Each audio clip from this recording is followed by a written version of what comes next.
Hello everyone, welcome to पेप मित्रा। तो चलिए एक और सोल्यूशन करते हैं इंग्लिश में। ये टीडीटी नेचुरल साइंस का है जो कि 6 सितंबर को हुआ था, 2 शिफ्ट में। क्वेश्चन नंबर 1 प्रोवर्ब से है, यू कांट अनस्क्रैम्बल एग्स, यानी कि जो एग्स है अगर आप उसको तोड़ चुके हो या फिर उसको पका चुके हो ना, तो आप दोबारा उसको रिवर्स नहीं कर सकते। बेसिकली रिवर्सिबिलिटी में बता रहा है कि जो चीज आप कर चुके हो वो आप उसको रिवर्स नहीं कर सकते। ठीक है, those who talk too much में मिस एन अपॉर्चुनिटी, जो ज्यादा बोलते हैं अपॉर्चुनिटी मिस कर सकते हैं, इसका यहाँ से कोई लेना देना नहीं है।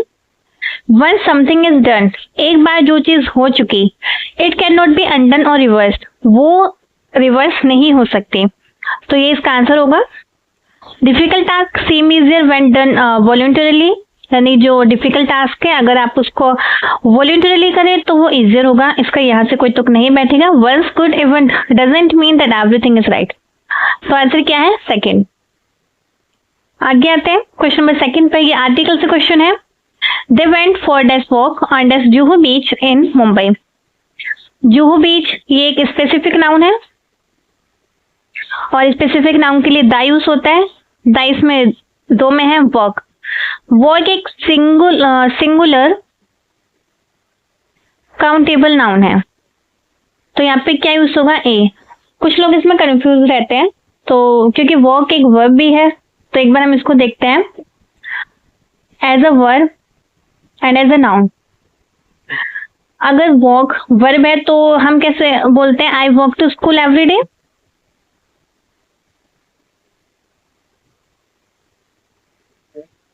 और नाउन में I went for a walk.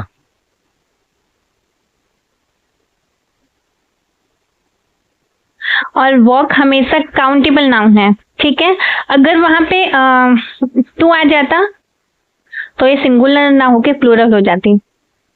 तो समझ गए होंगे आप। तो I went for a walk on the Juhu beach. Next पे आते हैं क्वेश्चन नंबर 3 पे। Due to the new policy these students are attending the after school programme. जो न्यू पॉलिसी आई है उसकी वजह से क्या कर रहे हैं, जो स्टूडेंट्स है लेस फ्यू, यानी कि कम के सेंस में आ रहा है कि जो न्यू पॉलिसी आ गई उसकी वजह से बहुत कम स्टूडेंट्स अटेंड कर रहे हैं आफ्टर स्कूल प्रोग्राम। तो देखते हैं, सबसे पहले देखते हैं लेस, कि लेस हमेशा जो अनकाउंटेबल नाउन होती है उनके लिए यूज होता है, जैसे कि वाटर या फिर time. Less water less time उसके लिए यूज होता है, लेकिन स्टूडेंट्स क्या है यहाँ पे? काउंटेबल है। लेजर भी यही है, लेकिन ये कंपैरेटिव डिग्री में यूज होता है एंड अनकाउंटेबल नाउन के लिए।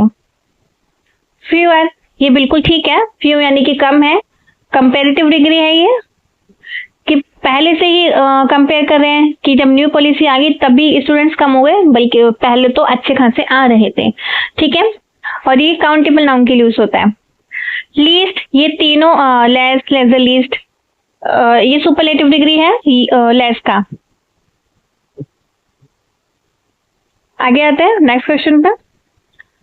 इसका आंसर 3 है। इसमें जो अंडरलाइन फ्रेज है वो है टू अपील और साइट एज अथॉरिटी। एक बात और, ये रिपीटेड है इसमें, ये मैं पहले करवा चुकी हूँ। कोई सोल्व क्या होगा किसी का उससे में, क्योंकि मुझे लग रहा है कि हाँ मैं करवा चुकी हूँ। टू अपील करना किसको? साइट को एज अ अथॉरिटी। ठीक है, तो इसका मतलब है कि आप किसी से सपोर्ट मांग रहे हैं, जस्टिफिकेशन मांग रहे हैं किससे? अथॉरिटी। अथॉरिटी कौन हो सकते हैं? हमारी हाई पावर जो है, लो हो सकता है, रूलिंग हो सकती है, जिसकी भी गवर्नमेंट है वो हो सकता है, उससे हम सपोर्ट मांग रहे हैं। तो इसका जो सिनोनिम होगा वो होगा इन्वोक। ये इसका सिनोनिम आपको याद रखना है क्योंकि ये रिपीट हुआ है इसमें। एल्योर, एल्योर बोलते एक ऐसी पावर जिससे आप दूसरों को अट्रैक्ट कर सकते हैं, दूसरों को शॉर्ट में बोले तो एंटाइज करना, आप दूसरों को अट्रैक्ट कर सकते हैं अपने चार्म से। नेक्स्ट है प्रोपिटेट। प्रोपिटेट इसका क्या मीनिंग है? आपने देखा होगा ऐसे बहुत से लोग हैं जो लाइक अच्छे अच्छे काम करते हैं, काइंडनेस दिखाते हैं, लोगों को खाना बांटते हैं, सबके अलग अलग तरीके हैं। कुछ वर्शिप ज्यादा करते हैं, पूजा पाठ ज्यादा करते हैं, कुछ दान पुण्य करते हैं। वो ऐसा क्यों करते हैं? क्योंकि उनको गॉड से ना फेवर चाहिए। उनका मानना है कि हम अच्छा करेंगे तो हमारे साथ भी अच्छा होगा। वो गॉड से या फिर किसी स्पेशल पर्सन से भी फेवर चाहते हैं, उसे ही बोलते हैं प्रोपिटिएट करना। ठीक है। देन नेक्स्ट है टेंकुलेस। हम किसी एनिमल या फिर पर्सन उनको कुछ ड्रग्स देते हैं। पर्सन को स्पेशली जो मेंटल हॉस्पिटल होता है उसमें, और एनिमल को भी, जो एनिमल बीमार होते हैं उनको ड्रग्स दिया जाता है जिससे कि वो काम रहे, शांत रहे और उनका इलाज हो सके। उसे बोलते हैं ट्रैंकुलाइज। आगे आते हैं नेक्स्ट पे, इसका आंसर होगा इन्फो। क्वेश्चन नंबर 5 पे, ये भी आर्टिकल से क्वेश्चन है। He wrote article on the importance of mental health. Article या आप न्यूज़पेपर पढ़ते हैं, उसमें एक ऐसा छोटा सा होता है, साइड में बड़ा भी हो सकता है, किसी केस पर लिखा होता है। यहाँ पे टॉपिक क्या है? Mental health. तो सिंगुलर है, काउंटेबल है, तो इसके लिए क्या यूज होगा? एन 2 में है। ए इसलिए नहीं होगा क्योंकि कांस्टेंट नहीं है, ये वॉल है। Then on the importance of mental health, इसमें टॉपिक बता रहे हैं, यानी कि स्पेसिफिक हो गया, तो क्या आएगा इसमें? द। आगे आते हैं नेक्स्ट पे, क्वेश्चन नंबर 6 पे, इनकरेक्टली स्पेल्ड वर्ड बताना है। Occurrence, restaurant, embarrassing. एम्बेरेसिंग में डबल आर आता है, स्पेलिंग ज्यादा मुश्किल नहीं आती, आप कर सकते हैं स्पेशलिस्ट। तो ये इसका राइट आंसर होगा क्योंकि इसकी स्पेलिंग गलत है। आगे आते हैं क्वेश्चन नंबर 7 पे, जो चैरिटी इवेंट हुआ है, the charity event raised $1000 for the local shelter. Charity event ने क्या किया? $1000 रेज किए हैं। एज मनी एज, मनी, ये मनी के लिए यूज हो रहा है, और मनी क्या होता है? अनकाउंटेबल। मनी को अनकाउंटेबल मानते हैं। और एज मैनी एज, मैनी हमेशा काउंटेबल के लिए यूज होता है, जैसे कि 100 पीपल। ठीक है, तो ये आंसर यहाँ पे नहीं हो सकता। As more as, as most as, ऐसा आपने कभी सुना ही नहीं होगा क्योंकि 2 ही वर्ड है, as many as and as much as. तो यहाँ पे आंसर क्या होगा? As much as. आगे आते हैं क्वेश्चन नंबर 8 पे, ये जम्बल्ड ऑर्डर है। ऑप्शन देखते हैं ए बी ए, यानी कि सी और डी से तो स्टार्ट नहीं हो सकता। Human memory is a complex cognitive function that involves encoding, storage and retrieval of information. जो ह्यूमन मेमोरी है वो कॉम्प्लेक्स कॉग्निटिव फंक्शन है किस चीज का? जिसमें इनकोडिंग है, जो इनकोड करता है चीजों को, उसका स्टोरेज करता है और रिट्राइवल करता है इंफॉर्मेशन का। ये तो आपने साइकोलॉजी में पियाजे की थ्योरी पढ़ी होगी, जिसमें वो स्कीमा के बारे में बताता है, उसी के ऊपर बेस दे दिया। Recent research suggests that memory is not a static repository but rather a dynamic and reconstructive process. देखो, ए में ये इंट्रो दिया इन्होंने ह्यूमन मेमोरी के बारे में। देन बी में बोल रहे हैं कि जो अभी जो रिसेंट रिसर्च हुई है वो बताते हैं कि मेमोरी सिर्फ एक स्टेटिक नहीं है, लेकिन वो क्या है? डायनेमिक है, और जो भी थॉट्स प्रोसेस है ना उसको रिकंस्ट्रक्ट करती रहती है। ए के बाद बी आएगा क्योंकि इसमें इंट्रो है। देन बता रहे कि रिसेंट रिसर्च में क्या आया है इसके बारे में। देन सी में है ए बी, इसमें एक ही ऑप्शन है, यही इसका आंसर होगा। आगे बढ़ते हैं, पूरा पढ़ के टाइम वेस्ट नहीं करना है। क्वेश्चन नंबर 9, मारिया सिंह, इसमें बोल रहे हैं Maria sings desk contestant in the competition, much more beautiful than any, more beautifully than any other, most beautifully than any, beautifully than any other। इसका जो कंटेक्स्ट, उसका मीनिंग तो ये बन रहा है कि जो मारिया है वो जितने भी कंटेस्टेंट है उनमें सबसे अच्छा गाती है। ठीक है, उनसे ज्यादा अच्छा गाती है। Much more beautifully than any contestant, अगर आपने ये यूज कर लिया तो क्या होगा? इसका मीनिंग जाएगा कि मारिया जो है वो खुद कंटेस्टेंट नहीं है, क्योंकि वो सबसे अच्छा गा रही है, लेकिन देन एनी यूज कर रहे, इट मीन्स वो खुद एक कंटेस्टेंट नहीं है, वो अलग है, तो ये सेंस नहीं हो सकता। द नेक्स्ट है मोर ब्यूटीफुली देन एनी अदर। जब इसमें अदर वर्ड आ गया, इसका मतलब है पूरा ग्रुप है और ग्रुप में इतने लोग हैं, ये मारिया है जो बाकी अदर्स लोगों से अच्छा गाते हैं। यहाँ पे क्या है इंक्लूड हो रहा है मारिया का कि हाँ ये भी कंपटीशन का हिस्सा है, ये भी कंटेस्टेंट है। Most beautifully than any, most beautiful ये कंटेक्स्ट ठीक नहीं बैठेगा यहाँ पे। ब्यूटीफुली देन एनी अदर, यहाँ पे कंपेरेटिव डिग्री का यूज हो रहा है, तो मोर तो आना ही आना चाहिए, तो ये भी नहीं हो सकता। इसका एक रूल है, वो आप याद रखना, जब भी ऐसा फेज आता है मैं आपको लिख के देती हूँ।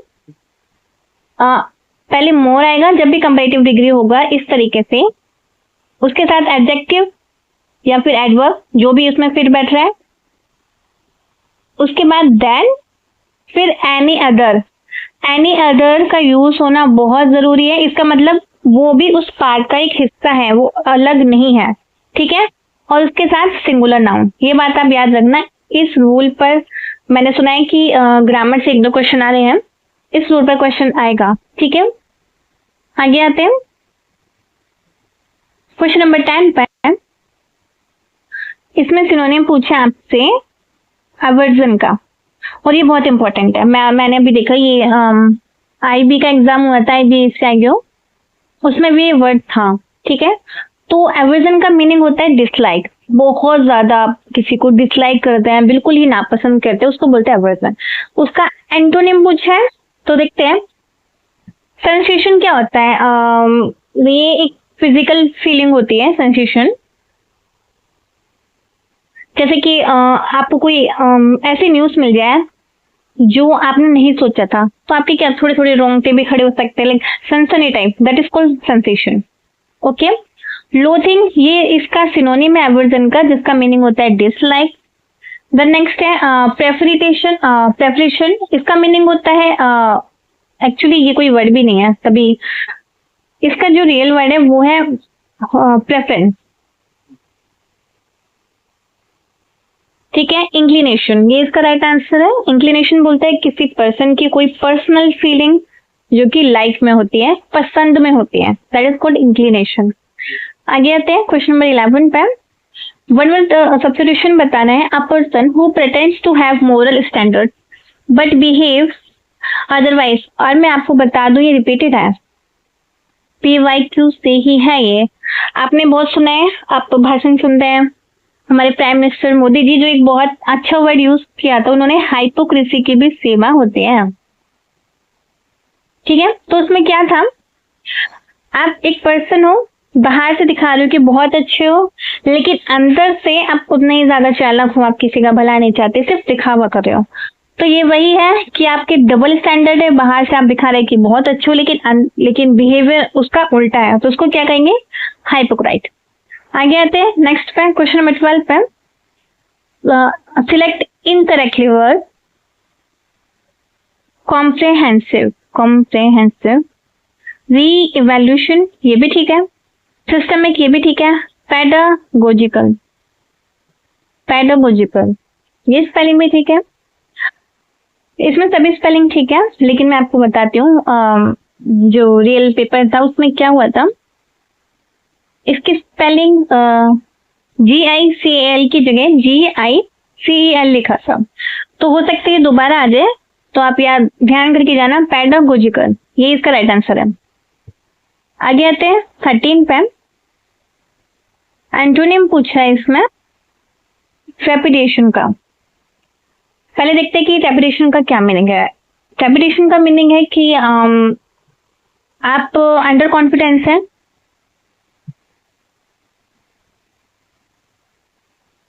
आपके अंदर एंजाइटी है, आप डर रहे हैं, फियर है आपको, उसे बोलते हैं ट्रेपिडेशन।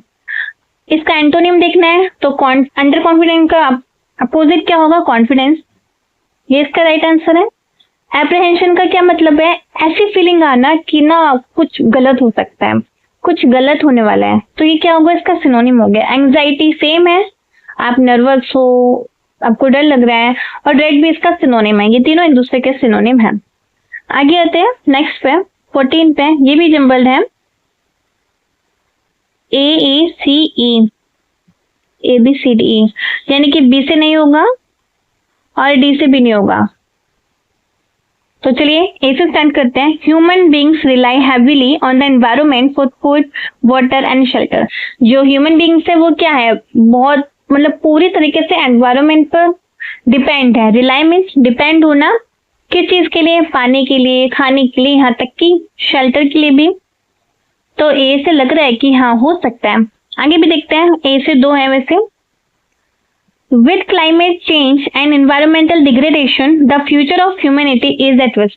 जिस तरीके से क्लाइमेट चेंज हो रहा है और जो एनवायरमेंट का डिग्रेडेशन हो रहा है, क्यों हो रहा है, हम पेड़ पौधों को काट रहे हैं, उसकी वजह से क्या ह्यूमैनिटी रिस्क पर है, उसका फ्यूचर रिस्क पे है। Thus it becomes essential to conserve and protect natural resources for future generation.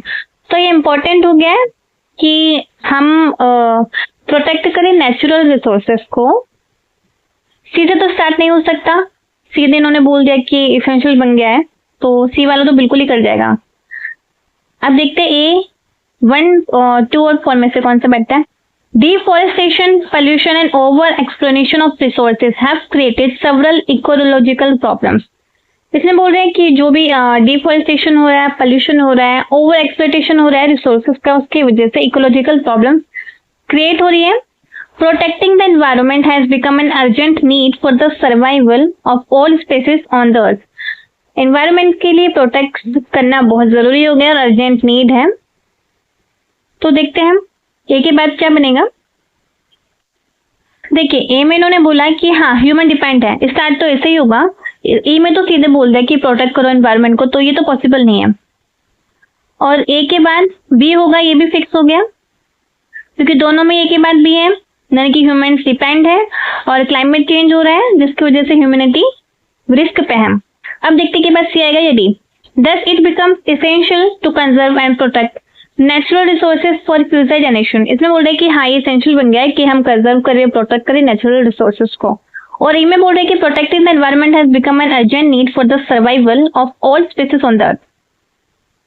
देखो इसमें इन्होंने बोला क्लाइमेट चेंज हो रहा है जिसके वजह से फ्यूचर रिस्क पे है, और डी में बोला है कि अगर हम एनवायरनमेंट को प्रोटेक्ट करते हैं या फिर एनवायरनमेंट को प्रोटेक्ट करना ही हमारी क्या अर्जेंट नीड है, जिससे कि सर्वाइवल अच्छा हो सके, सर्वाइवल प्रोटेक्ट हो सके। तो ए बी के बाद ई, ओके ई का भी सेंस है। आगे देखते हैं, deforestation, pollution and over exploitation. Okay okay okay, एक चीज देखो इसमें बोला है कि एनवायरमेंटल चेंजेस आ रहे हैं। क्यों आ रहे हैं? क्योंकि डिफॉरेस्टेशन हो रहा है, पोल्यूशन हो रहा है और ओवर एक्सप्लॉयटेशन हो रहा है रिसोर्सेज का। ए बी डी यही होगा पक्का, देन सी, ये इसका राइट आंसर है सेकेंड। आगे आते हैं नेक्स्ट पे 15 में, किक द बकेट। ये हमने काफी पढ़ा है, रिपीट होता है बार बार। किक द बकेट का मतलब है to die, to save money. इसके लिए क्या इडियम यूज होता है? Pinch pennies.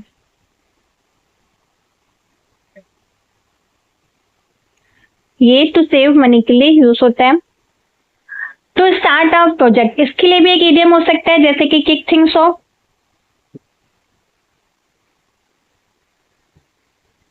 To celebrate an event, ये तो नॉर्मल है, तो इसका आंसर क्या होगा? सी। आगे आते हैं, पैसेज है।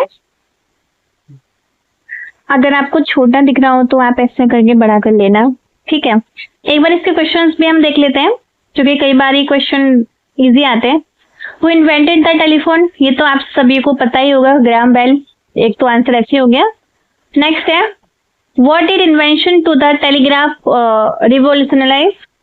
तो ये तो हमें पढ़ना ही पड़ेगा। वैसे हमें पता है जब टेलीफोन आया तो उसकी वजह से क्या क्या रिवोल्यूशन आया, हम लोग क्या करने लगे? Radio signal broadcasting, long distance return communication, real time video call से the internet revolution. I think ये होना चाहिए। बाकी हम पैसेज पढ़ेंगे उसके बाद देखेंगे। Which technology enabled instant access to vast amount of information? ऐसी कौन सी टेक्नोलॉजी थी जिसने इंस्टेंट एक्सेस किया वास्ट अमाउंट ऑफ इंफॉर्मेशन को? पढ़ के पता लगाएंगे। What is one challenge associated with advancement in communication technology? जो कम्युनिकेशन टेक्नोलॉजी थी उसमें क्या चैलेंज आया, पढ़ेंगे, लेकिन क्वेश्चन ध्यान में रखते हैं जिससे कि जब पढ़े तो हमारे एकदम माइंड में आ जाए। Based on your reading of the passage select the most appropriate synonym of the word implication. तो चलिए पैसेज पढ़ते हैं।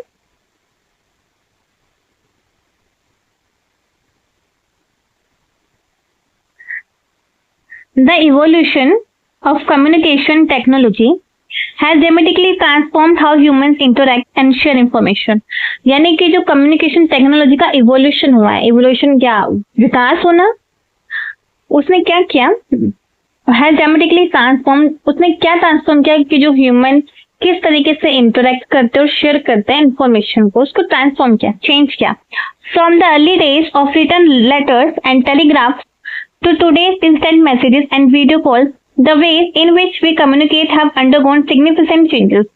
हम किस तरीके से पहले के टाइम में लेटर्स लिखते थे और किस तरीके से टेलीग्राफ करते थे, उस समय से लेकर आज के टाइम पे हम इंस्टेंट मैसेज का यूज कर रहे हैं, वीडियो कॉल्स का यूज कर रहे हैं। इसने क्या बहुत सारी कम्युनिकेशन के जो वेज है, तरीके हैं, उनको चेंज किया। In the 19th century, the invention of the telegraph revolutionized, ये हमने पढ़ा था ना, long distance communication, allowing messages to be transmitted over wires in minutes rather than days। आपने यहाँ पे देखा, पहले हमने क्वेश्चन पढ़ा था, उसमें सेम लाइन उन्होंने दे दी, तो आप क्वेश्चन देख के तुरंत आंसर लगा देंगे कि लॉन्ग डिस्टेंस कम्युनिकेशन के बारे में बात की थी कि उसने क्या किया। जो लॉन्ग डिस्टेंस कम्युनिकेशन थी उसमें मैसेजेस को अलाउ किए ओवर वायर्स, ठीक है।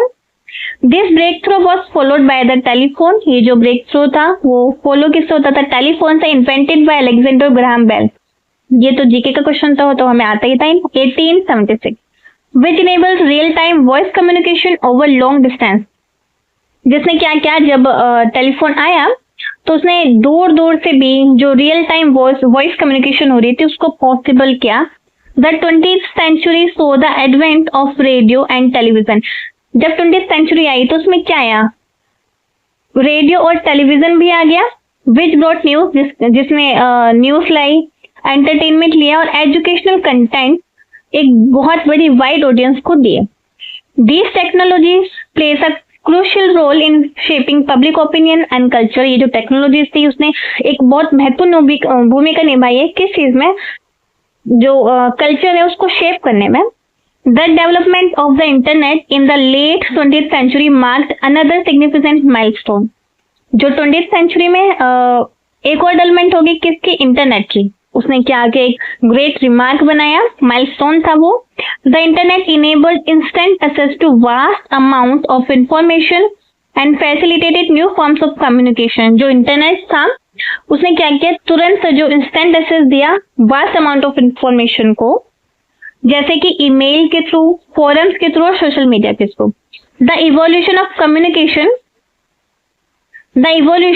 Communication technology has dramatically transformed how humans interact and share information from the early days of written letters and telegraph to today's instant message and video calls. The ways in which we communicate have undergone significant changes. आज के time पे हम जो भी कर रहे हैं ना, वो बहुत सारे सिग्निफिकेंट चेंजेस के साथ हुआ है। पहले कुछ और था, अभी कुछ और था, वही बता रहे हैं, सेम चीज रिपीट ही कर रहे हैं। इन द 19th सेंचुरी में the invention of the telegraph revolutionized long distance communication, allowing messages to be transmitted over wires in a minute rather than days। क्या रिपीट हो रहा है ये? ओह नो,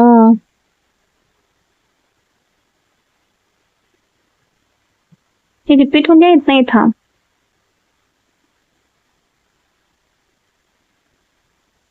क्वेश्चन पढ़ के देखते हैं। पता नहीं, आई थिंक मुझसे कॉपी में दिक्कत आई है क्योंकि सेम चीज रिपीट हो रही है। Who invented the telephone, Graham Bell. आप मुझे एक बार क्वेश्चन देख के मैं ही देख लूंगी, बताऊंगी आपको। What is the invention of the telegraph revolutionise, ये हमने पढ़ा था, लॉन्ग डिस्टेंस रिटन कम्युनिकेशन। आगे आते हैं। Which technology enabled instant access to vast amount of information. ये किसके लिए यूज हुआ था, इंटरनेट के लिए। कि जब इंटरनेट आई तो उसने क्या इंस्टेंट एक्सेस दिया वास्ट अमाउंट ऑफ इंफॉर्मेशन का।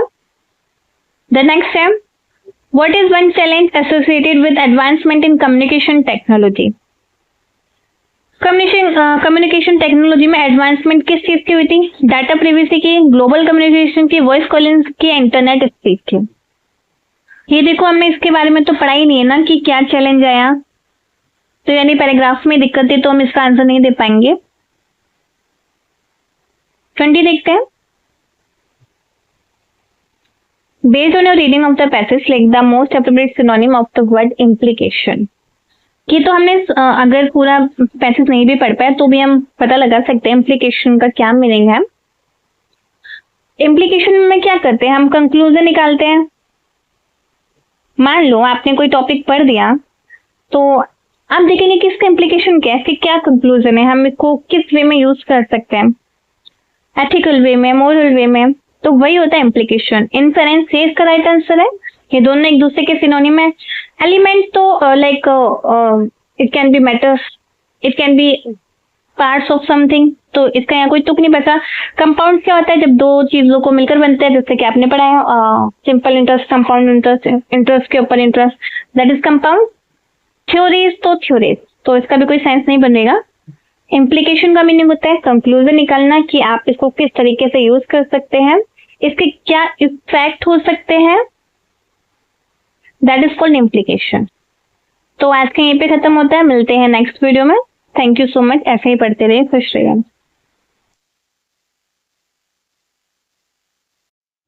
हेलो एवरीवन, वेलकम टू पैप मित्रा। टीजीटी नेचुरल साइंस में जो इंग्लिश लैंग्वेज का सेक्शन है, हम उसके आंसर्स आज देखेंगे। तो चलिए स्टार्ट करते हैं। क्वेश्चन नंबर 1 में एंटोनिम पूछा है फ्लिपेंट का। फ्लिपेंट किससे कहते हैं? जिसमें आप सीरियस ना हो, आपका बिहेवियर डिसरिस्पेक्टफुल हो, लैक ऑफ सीरियसनेस। जैसे कि मान लो आप किसी के फनरल में गए हो, फनरल मीन्स ये भी पूछ लेते हैं। फनरल मीन्स जब किसी की डेथ होती है तो जो बैठते हैं लोग, उसमें गए हो और वहां पे कोई जोक मार रहा है, तो उसका बिहेवियर कैसा है? फ्लिपेंट बिहेवियर है। ये एडजेक्टिव में भी यूज होता है, ठीक है। तो इसका एंटोनिम क्या होगा? जो रिस्पेक्टफुल हो। बाकी ऑप्शन देखते हैं क्या हो सकता है क्या नहीं। फर्स्ट है इंसोलेंट। इंसोलेंट का मीनिंग होता है रूड। एक इंसोलेंट जैसा ही मैंने आपको एक करवाया था, यहाँ लिखती हूँ, ये इंसोलेंट का मतलब रूड। एक इंसोलेंट से मिलता जुलता जिसमें आप कंफ्यूज होंगे वो है इंसॉल्वेंट। इसका मीनिंग होता है बैंकरप्ट, ये भी आता है, तो कंफ्यूज मत हो जाना, इंसोलेंट और इंसॉल्वेंट में। इसका मीनिंग है बैंकरप्ट और इसका मीनिंग है रूड, तो ये क्या हो जाएगा? सिनोनिम। डिटेल्ड, डिटेल किसे कहते हैं? बहुत लाइक डिटेल्ड एक्सप्लेनेशन, किसी चीज की बहुत ज्यादा एक्सप्लेनेशन दे दी है, तो इसका यहाँ से कोई लेना देना नहीं है। कंफ्यूज्ड, कंफ्यूज का सिनोनिम क्या हो सकता है? परप्लेक्सिटी। ये शब्द आया है इसलिए मैं लिख रही हूँ परप्लेक्सिटी, ठीक है। तो इसका आंसर क्या होगा? कंसिडरेट। कंसिडरेट का मीनिंग है कि आप किसी चीज में रिस्पेक्टफुल हैं, सीरियस हैं, ठीक है। तो इसका आंसर कंसिडरेट, फोर्थ। आगे आते हैं नेक्स्ट क्वेश्चन पे। Question number 2, she is known as best teacher in the entire university. ये डिग्री ऑफ एडजेक्टिव से क्वेश्चन है। The best, the most best, more better and a better. इसमें देखिए compare she को कर रहे हैं, क्या कोई यहाँ पे दो लोग हैं? नहीं, पूरी यूनिवर्सिटी से कंपेयर कर रहे हैं, तो यानी कि हम यूज करेंगे सुपरलेटिव डिग्री। सुपरलेटिव डिग्री यानी कि द, साथ में जो भी होगा, जो भी यूज हुआ है इसके लिए। द बेस्ट, बेस्ट एक सुपरलेटिव डिग्री है, बिल्कुल। सेकंड ऑप्शन है द मोस्ट बेस्ट, ये क्यों गलत होगा? बेस्ट ऑलरेडी सुपरलेटिव डिग्री है, लेकिन मोस्ट लगा के उसको सुपरफ्लूअस कर दिया, जो कि ग्रामेटिकली इनकरेक्ट है, तो ये आंसर ये नहीं हो सकता। मोर बेटर, देखिए एक होता है बेटर, बेटर कंपेरेटिव डिग्री है, जब दो लोगों में कंपेयर हो रहे हैं, बेटर के साथ मोर नहीं आता, एक तो इसलिए भी गलत है, और दूसरा ये कि दो लोगों में कंपेयर नहीं हो रहा है, पूरी एंटायर इन्होंने ले लिया है तो सुपरलेटिव डिग्री यूज होगा। देन नेक्स्ट है आ बेटर जब हम दो लोगों में कंपेयर करते हैं तब यूज होगा। तो इसका आंसर क्या होगा? The best. She is known as the best teacher in the entire university. आगे आते हैं क्वेश्चन नंबर 3 पे। इनकरेक्टली स्पेल्ड वर्ड बताना है। इस क्वेश्चन में मुझसे एरर हो गई थी। इसमें सभी स्पेलिंग ठीक है, लेकिन हम जो इसमें भी जो भी वोकैब है उसकी मीनिंग जान लेते हैं। पहला है इनसरमाउंटेबल। इनसरमाउंटेबल यानी कि ऐसी बाधा, ऐसा ऑब्स्टिकल जिससे आप ओवरकम नहीं कर पाएंगे। आप इसमें रूट पकड़िए, इसमें लिखा है माउंट। माउंट क्या होता है? जो पहाड़ होते हैं। तो इससे आप याद रखिए इनसरमाउंटेबल यानी कि ऐसी ऑब्स्टिकल, ऐसी बाधा है जिसको आप पार नहीं कर सकते। ठीक है। देन नेक्स्ट है कंटेम्प्रेरी। ये तो आपको पता है जो मॉडर्न है। ऑब्फस्केशन ये हमने पढ़ा था, कई बार आया है। इसका मीनिंग होता है टू कंफ्यूज। देन नेक्स्ट है क्विंटेसेंशियल। क्विंटेसेंशियल यानी कि किसी चीज के लिए परफेक्ट एग्जाम्पल। तो इसमें सभी की स्पेलिंग ठीक है। ये भी बता देती हूँ कि क्वेश्चन में क्या था। क्वेश्चन में ई की जगह यहाँ पर आई यूज कर लिया था। ठीक है, बाकी सब ठीक है। आगे आते हैं नेक्स्ट क्वेश्चन पे। आर्टिकल से है ये। Pen and pencil on the table belong to me. देखिए पेन और पेंसिल, ठीक है, ये कहाँ रखे हैं? टेबल पे रखे हैं, यानी कि एक टेबल है, ये टेबल है जिसपे एक पेन और पेंसिल है। ठीक है, स्पेसिफिक जगह पे रखे हैं। अगर ये ऐसा भी बोलते कि लाइक किसी स्टोर पर रखे हैं तो वो स्पेसिफिक नहीं भी मानते, लेकिन एक स्पेसिफिक टेबल पे रखे हैं पेन और पेंसिल। तो आर्टिकल क्या यूज होगा? The and the.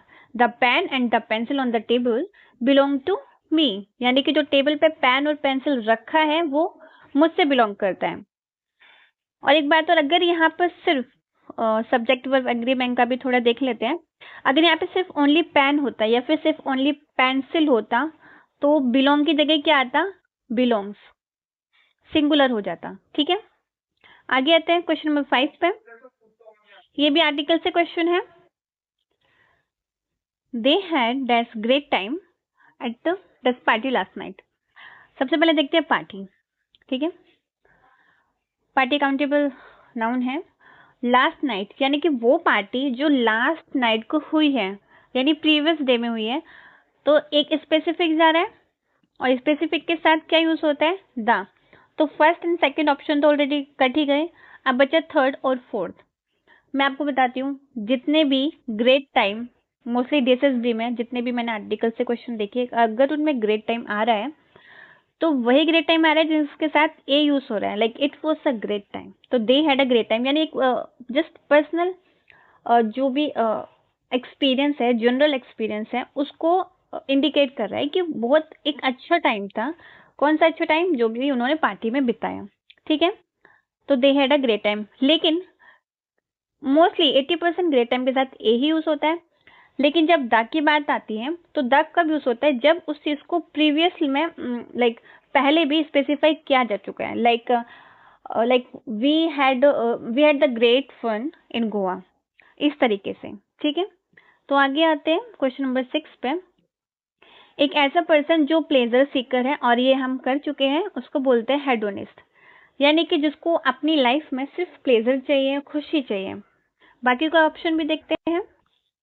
एंटेगोनिस्ट किसे बोलते हैं? जो अपोजर होता है, लाइक चाहे वो पॉलिटिकल पार्टी हो, जो दूसरे लोगों को अपोज करते हैं, अनदर पर्सन को अपोज करते हैं। ठीक है, वो अपोजर्स। प्यूरिटन ऐसे लोग होते हैं जिन लोगों को जो अपनी लाइफ बहुत स्ट्रिक्ट तरीके से जीते हैं। इसका अपोजिट ये प्लेजर सीकर है, लाइक अपने खुद, लाइक कोई टाइम टेबल नहीं है, मुझे जैसा खुशी मिलेगी मैं वैसे जीऊंगा। बट ये लोग स्ट्रिक्ट टाइम टेबल फॉलो करते हैं, सेल्फ डिसिप्लिन्ड होते हैं। ठीक है, देन नेक्स्ट है एसेटिक।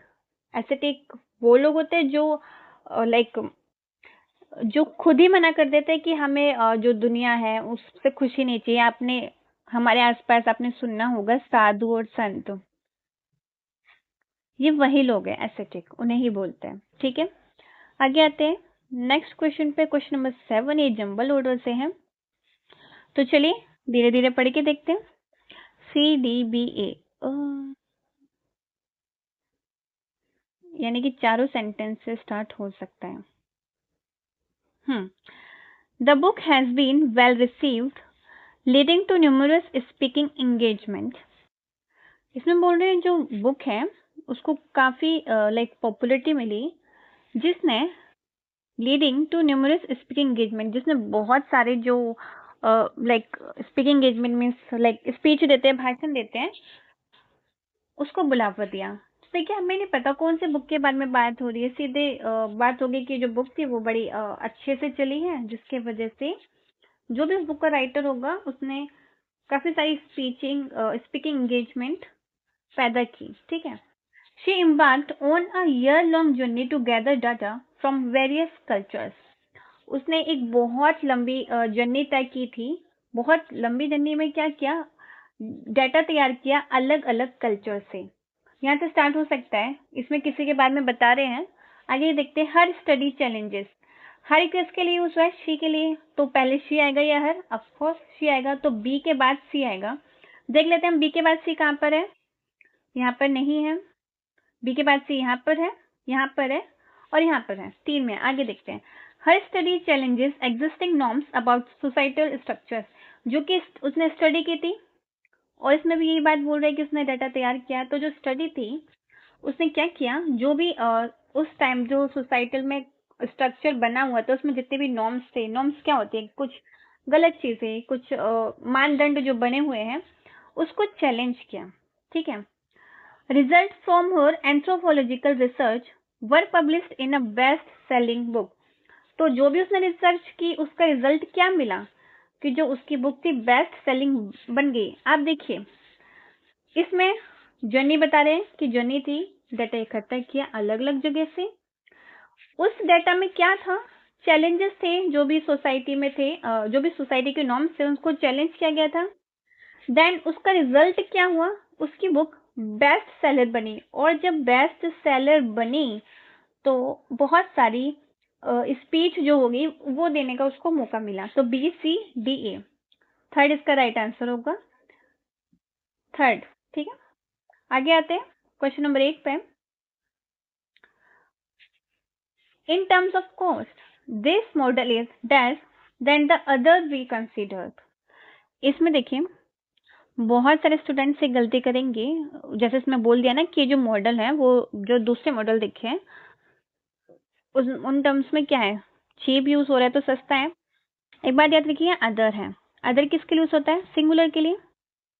यानी कि इन्होंने 2 मॉडल देखे हैं, 2 मॉडल में से ये वाला मॉडल जो है वो सस्ता है। अगर यहाँ पे अदर की जगह अदर्स लिखा होता तो क्या यूज होती, सुपरलेटिव डिग्री, लेकिन यहाँ अदर लिखा है ना कि अदर्स, तो यहाँ कंपेरेटिव डिग्री आएगी। तो देखिए कंपेरेटिव डिग्री क्या है, मच चीप। मच चीप जैसा नहीं होता, मच के साथ हमेशा कंपेरेटिव एडजेक्टिव आता है, तो मच चीपर होगा। तो ये आंसर क्या हो जाएगा हमारा, गलत। चीपेस्ट सुपरलेटिव डिग्री है और यहाँ सुपरलेटिव डिग्री का काम नहीं है, तो ये भी गलत हो जाएगा। मोर चीप, अगेन मोर चीप नहीं मोर चीपर होगा, तो ये भी गलत हो जाएगा। आगे आते हैं चीपर, ये इसका राइट आंसर है। In terms of cost this model is cheaper than the other we considered. आगे आते हैं नेक्स्ट क्वेश्चन पे। सॉरी एक चीज और, चीप अकेले ही आएगा चीपर, इसके साथ मोर नहीं आएगा। ठीक है, मच चीपर हो सकता है। आगे आते हैं क्वेश्चन नंबर 9 पे। इनकरेक्टली स्पेल्ड वर्ड बताना है इसमें, इंडिपेंडेंट, अकोमोडेट, ऑक्यूजन, नेसेसरी, सबकी स्पेलिंग सही है। 11 पे है, due to the new policy that applications are being shortlisted nowadays. जो नई पॉलिसी आई है उसके वजह से जो एप्लीकेशंस है ना वो क्या हो रही है, ये किसके सेंस में जा रहा है, नेगेटिव सेंस में, यानी कि कम के सेंस में, कि जब से न्यू पॉलिसी आई तब से एप्लीकेशन शॉर्टलिस्टेड बहुत कम होने लगी है। तो देखिए क्या आएगा, मच। एप्लीकेशंस क्या है, एप्लीकेशन काउंटेबल है, और काउंटेबल नाउन के साथ मच नहीं आता। मच हमेशा अनकाउंटेबल नाउन के साथ आता है, जैसे कि वाटर, टाइम, तो ये भी नहीं हो सकता। लेजर, लेजर ये भी, जैसे ये लेस का कंपैरेटिव डिग्री है, ये भी अनकाउंटेबल नाउन के साथ यूज होता है, जैसे कि हमारा वाटर हो गया, हमारी शुगर हो गई, तो ये भी यूज नहीं हो सकता। लेस, सेम, अनकाउंटेबल नाउन, तो उसका आंसर क्या होगा? फ्यूअर। इन तीनों की मीनिंग सेम है, लेकिन फ्यू हमेशा काउंटेबल नाउन के साथ यूज होता है, और लेस ये अनकाउंटेबल नाउन के साथ यूज होता है। ठीक है, इस बात को आप याद रखना। तो इसका आंसर 4 होगा। आगे आते हैं नेक्स्ट क्वेश्चन नंबर 11। एंटोनिम बताना है इम्पेचुअस का। इम्पेचुअस यानी कि आपने कोई डिसीजन लिया जिसमें आपने बिल्कुल भी सोच विचार विमर्श नहीं किया, तुरंत कर दिया, जल्दबाजी में कर दिया, फ्यूचर के बारे में नहीं सोचा, उसे कहते हैं इम्पेचुअस। इम्पेचुअस का अपोजिट यानी एंटोनिम क्या होगा? कोई चीज आपने बहुत ज्यादा सोची है, समझी है, टाइम लिया है, उसके बाद कोई फैसला लिया है, उसको बोलते हैं, वो इसका अपोजिट जाएगा। ठीक है। हैस्टी, हैस्टी यानी जल्दबाजी में, तो ये क्या हो जाएगा इसका सिनोनिम? इम्पल्सिव, इम्पल्सिव भी किसे बोलते हैं? जो अचानक से कर दिया है, ये भी सिनोनिम में जाएगा। रेकलेस यानी कि लापरवाही से, इसका तो यहाँ कोई मीनिंग नहीं है। रेकलेस मीन्स लापरवाह है, आप सोचते नहीं है। डेलिबरेट, डेलिबरेट यानी कि टाइम लेकर उसको सोचा है, इंटेंशनली क्या है, ऐसे नहीं है कि जल्दबाजी में कर दिया, तो ये इसका राइट आंसर होगा। आगे आते हैं क्वेश्चन नंबर 12 पे। अगेन जंबल ऑर्डर है, देखते हैं। While classical physics explain macroscopic phenomena, it fails to describe behaviors observed at the subatomic level। एक चीज मैंने नोटिस किया है, जो ये नेचुरल साइंस का पेपर था, और इसमें जो जम्बल्ड वर्ड आए हैं ना, जम्बल सेंटेंस जो भी है, वो साइंस से रिलेटेड ही देती है। तो मुझे लग रहा है आप इंग्लिश से होंगे तो इंग्लिश रिलेटेड होंगे, और अगर टीजीटी और सोशल साइंस वाले देख रहे तो शायद ये आपकी हिस्ट्री, पोल साइंस इससे रिलेट करें। तो देखते हैं, जब जो क्लासिकल फिजिक्स था, वो जो एक्सप्लेन कर रहा था मैक्रोस्कोपिक फिनोमेना के बारे में, वो लेकिन it fails to describe behaviour observed at the subatomic level, ये नहीं यानी कि, लेकिन ये फेल हो गया उस बिहेवियर को ऑब्जर्व करने के लिए जो सब एटोमेटिक लेवल पर होता है। Quantum mechanics developed in the early 20th century, जो क्वांटम मैकेनिक्स थी वो डेवलप हुई अर्ली 20th सेंचुरी में। Revolutionised our understanding of atomic and subatomic particles, जिसने क्या किया, जो हमारी अंडरस्टैंडिंग है एटॉमिक और सब एटोमेटिक पार्टिकल्स को लेके, उसको जागृत किया। ठीक है। The wave particle duality and uncertainty principle challenged long held deterministic views in physics। जो भी वेव पार्टिकल्स थे और जो अनसर्टेनिटी प्रिंसिपल्स थे, उन्होंने चैलेंज किया जो भी हमारे व्यूज थे फिजिक्स को लेकर, उसको जो फिजिक्स को लेकर जो काफी लंबे समय से व्यूज चले आ रहे थे उसको। This fundamental shift in perspective paved the way for ground breaking advancement in field such as quantum computing and nano technology. ये जो फंडामेंटल शिफ्ट हुआ किस चीज का, हमारे पर्सपेक्टिव का, उसने क्या किया, जो भी जो नए नए रास्ते, जो ग्राउंड ब्रेकिंग एडवांसमेंट के खोले, जैसे कि quantum computing and nano technology. आप देखते हैं BBAA या तो बी से स्टार्ट होगा या ए से स्टार्ट होगा। देखिए इसमें बता रहे कि जो क्वांटम मैकेनिक है वो डेवलप हुआ है 20th सेंचुरी में। ठीक है। और ए में सीधा बोल रहे हैं कि जब क्लासिकल फिजिक्स जो है एक्सप्लेन कर रहा था मैक्रोस्कोपिक फिनोमेना को, तो ये फेल हो गया सब एटॉमिक लेवल पर इसको डिस्क्राइब करने में। दोनों से स्टार्ट हो सकता है। आगे देखते हैं ए के बाद या बी के बाद क्या शुरू हुआ। इसमें बी के बाद सी स्टार्ट हुआ है। The wave particle duality and certainty principle. अच्छा, इसमें एक चीज देखते हैं हम, इसमें बात हो रही है कि जो हमारी फंडामेंटल शिफ्ट किस में हुआ है, पर्सपेक्टिव में। ठीक है।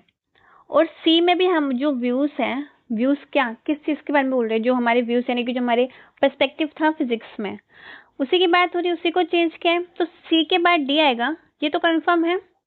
और सी के बाद डी 2 में है, सेकंड में और थर्ड में। अब देखते हैं the wave particle duality, wave particle, अच्छा, quantum mechanics developed in the early 20th century, understanding of atomic and subatomic particle, the wave particle duality. ये देखिए, ए में क्या कर रहे हैं, जो क्लासिकल फिजिक्स है उसके लिमिटेशन बता रहे हैं कि इसने क्या किया, वो फेल हो गई डिस्क्राइब करने में सब एटॉमिक लेवल पे। जब ये फेल हो गई तो फिर क्या आया, क्वांटम मैकेनिक आया, जो कि 20th सेंचुरी में डेवलप्ड हुआ, जिसने क्या किया, जो एटॉमिक और सब एटॉमिक पार्टिकल्स थे उसके बारे में अंडरस्टैंडिंग बनाई। ठीक है, क्लियरली मैं एक बार दोबारा से बताती हूँ आपको।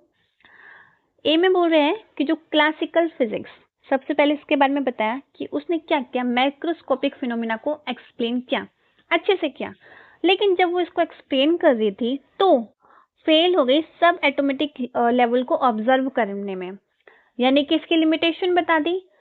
जब ये फेल हो गई तो 20th सेंचुरी में किसकी एंट्री हुई, क्वांटम मैकेनिक की, और उसने क्या किया, जो भी जो एटॉमिक और सब एटॉमिक पार्टिकल जो कि यहाँ पे बात हो रही थी उसकी जो लेवल ऑफ अंडरस्टैंडिंग है उसको बढ़ाया, यानी कि ए के बाद बी आएगा, तो आंसर क्या होगा, थर्ड, यही इसका आंसर है। आगे आते हैं क्वेश्चन नंबर 13 से। 13 में इडियम है बरी द हैचेट, इसका क्या मीनिंग है, किसी एंड को लाइक किसी कंफ्लिक्ट को एंड करना, यानी कि जो भी फालतू बातें चल रही है, जो भी मैटर चल रहा है उसको दबा दो, खत्म कर दो। ठीक है, टू रिवील अ सीक्रेट, इसके लिए क्या इडियम यूज होता है, spill the beans, spill the beans, to forget something, यानी कि कुछ भूल जाना, टू प्लांट अ ट्री, पौधा उगाना, to end a conflict, yes, ये इसका राइट आंसर है, टू एंड अ कंफ्लिक्ट, जो भी कंफ्लिक्ट चल रहा है, जो भी मैटर चल रहा है, जो भी संघर्ष चल रहा है उसको खत्म करो, मट्टी के नीचे दबा दो। आगे आते हैं नेक्स्ट पे, question number 14 one word substitution से है, a person who studies the origin and history of words, यानी कि जो वर्ड्स, कोई वर्ड है वो कैसे आया, उसका ओरिजिन कैसे हुआ, इसकी हिस्ट्री क्या है, इस चीज को स्टडी करता है उसको क्या कहते हैं, एटिमोलॉजिस्ट, ये इसका राइट आंसर है। बाकी का ऑप्शन देखते हैं किसको क्या बोलते हैं, जो फिलोलॉजिस्ट हैं ये लोग भी लाइक स्टडी करते हैं हिस्ट्री और ओरिजिन की, लेकिन ये लैंग्वेज की स्टडी करते हैं, ना कि सिर्फ एक वर्ड की। जो सिर्फ एक वर्ड की स्टडी कर रहा है दैट इज एटिमोलॉजिस्ट, और जो पूरी लैंग्वेज की, जो हिस्टोरिकल टेक्स्ट जिस लैंग्वेज में लिखे गए हैं उसकी स्टडी करता है, उसके लिटरेचर की स्टडी करता है, दैट इज कॉल्ड फिलोलॉजिस्ट। ठीक है, लिंग्विस्टिक जो सेम ही है, जो पूरा जो किसी लैंग्वेज है उसका स्ट्रक्चर पढ़ेगा, उसकी हिस्ट्री पढ़ेगा, दैट इज कॉल्ड लिंग्विस्टिक। इसमें और इसमें फर्क है, लिंग्विस्टिक सिर्फ लैंग्वेज की स्टडी करेगा, लेकिन फिलोलॉजिस्ट जो हिस्ट्री में लैंग्वेज यूज की गई है, मान लो हमारे जो रिलीजियस टेक्स्ट है, महाभारत है, रामायण है, जो आप लोगों की कुरान है, उसके लैंग्वेज की स्टडी करेगा, तो ये अलग है और लिंग्विस्ट अलग है। लेक्सिकोग्राफर कौन होते हैं, जो डिक्शनरी को कंपाइल करते हैं, लिखते भी और कंपाइल भी करते हैं, दैट इज कॉल्ड लेक्सिकोग्राफर। ठीक है, आगे आते हैं क्वेश्चन नंबर 15 पे, ये तो बहुत बार आ चुका, when in Rome do as the Romans do, यानी कि रोम क्या एक कंट्री है, आप जिस जगह हैं वहां के लोग जैसा करते हैं वैसा ही करें। Doing as others do is wrong, keep looking, यानी कि जो दूसरा कर रहे अगर हम उसको कर रहे तो वो गलत है, इसका सेंस यहाँ पे नहीं है। Keep looking for better options everywhere, आप हमेशा अच्छे बेटर ऑप्शंस की तलाश में रहे। Adapt to the customs of the place you are in, yes, आप जिस जगह पर हैं वहां के कस्टम्स को अडेप्ट करें, अपनाएं। ठीक है, तो ये इसका राइट आंसर होगा। तो 15 क्वेश्चन है, इसमें पैसेज है, तो वो मैं नहीं करवा रही हूँ। ठीक है, तो ऐसी वीडियो देखते रहिए, खुश रहिए, पढ़ते रहिए। All the best for your exam, thank you.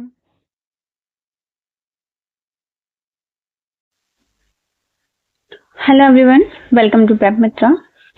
हम टीजीटी नेचुरल साइंस के पीवाईक्यू कर रहे थे और उसमें टोटल 5 सेट थे, 4 हम कर चुके हैं, ये 5th वन है और ये लास्ट है टीजीटी नेचुरल साइंस का। अगर आपने बाकी के नहीं देखे तो आप देख सकते हैं, प्लेलिस्ट बनी हुई है। तो चलिए स्टार्ट करते हैं। एंटोनिम पूछा है ऑस्टेंशियस का। ऑस्टेंशियस ये किससे बना है? ऑस्टेंटेशन से। ये वो लोग होते हैं जो बहुत ज्यादा शो ऑफ करते हैं, दिखावा करते हैं। आई मीन उनके पास पैसे नहीं होते लेकिन दिखाते हैं कि हम तो बहुत रिच है, हमारे पास इतनी गोल्ड ज्वेलरी है, भले ही वो ज्वेलरी नकली हो, आर्टिफिशियल हो, तो उन लोगों को कहते हैं ऑस्टेंटेशन या ऑस्टेंशियस, जो दिखावटी होते हैं। अब इसका एंटोनिम क्या होगा? जो दिखावटी नहीं होते, रियल होते हैं। तो ऑप्शन 1 है एक्स्ट्रावेजेंट। एक्स्ट्रावेजेंट यानी कि जो फिजूल खर्ची करते हैं। फ्लैम्बॉयंट, फ्लैम्बॉयंट इसका सिनोनिम है, ये भी वही लोग हैं जो शो ऑफ करते हैं। देन नेक्स्ट है रिस्ट्रेंट। रिस्ट्रेंट का मीनिंग है जो लोग बहुत मॉडेस्ट होते हैं, विनम्र होते हैं, सिंपल होते हैं और शो ऑफ नहीं करते, जैसे हैं वैसे ही रहते हैं, रियल होते हैं, उसे कहते हैं रिस्ट्रेंट। तो उसका एंटोनिम क्या हो जाएगा? रिस्ट्रेंट। द नेक्स्ट है 4th ऑप्शन प्रेटेन्यूअस। इसके स्पेलिंग में भी गड़बड़ लग रही है। ये बना है प्रेटेंटियस से, यानी कि जो दिखावा करते हैं, ये इसका सिनोनिम हो जाएगा। आगे आते हैं क्वेश्चन नंबर 2 पे। Select the most appropriate option that best fits the given description. Writers frequently use subtle clues within their narratives to prepare readers for upcoming events. These hints, woven carefully into the story, create anticipation and suspense. Recognizing this literacy technique helps readers understand how authors foreshadow significant moments that will unfold later in the plot. आप जब story पढ़ते हैं, उस story में, या आप serial भी देख रहे हैं, तो उसमें क्या होता है, कुछ ना कुछ ऐसे हिंट दे देते हैं, ऐसे प्रोमो होते हैं कि आपको आगे की स्टोरी का अंदाजा हो जाता है कि आगे ऐसा ही हो रहा होगा। मान लो कि आप कोई लव स्टोरी पढ़ रहे हैं, like I too had a love story. तो जब आप स्टार्टिंग में पढ़ रहे हैं, कैसे भी स्टार्ट हो रहा है, उसमें जो भी प्लॉट बना है आपको समझ आ रहा है कि नाम ही इसका लव स्टोरी है, तो लव स्टोरी होगी नंबर 1। और दूसरा, स्टार्टिंग में कुछ क्लूज होते हैं जिससे आगे की स्टोरी का पता चलने लगता है, धीरे धीरे वो अनफोल्ड होती है। ये जो लिटरेसी टेक्निक है, इसको बोलते हैं फोरशैडिंग। ठीक है, ये इसका आंसर होगा। बाकी का इसमें क्या होता है, जो फ्यूचर इवेंट्स होते हैं उनका हिंट देता है। देन बाकी का ऑप्शन देख लेते हैं एक बारी। मेटाफोर। मेटाफोर क्या होता है कि आप जब दो चीजों में कंपेयर कर रहे हैं, लेकिन वो कंपेयर विदाउट यूजिंग लाइक और एस। कंपेयर करें लेकिन लाइक और एस का यूज नहीं करें, डायरेक्ट बोल रहे हैं। लाइक फॉर एग्जाम्पल हम ले सकते हैं टाइम इज अ थीफ। जो समय है वो चोर है। हम कंपेयर कर रहे हैं कि टाइम चोर है, लेकिन कंपेयर में कहीं भी लाइक और एस का यूज नहीं कर रहे हैं। जैसे कि समय, टाइम चोर जैसा है, हम ऐसा नहीं बोल रहे, हम बोल रहे कि टाइम चोर है।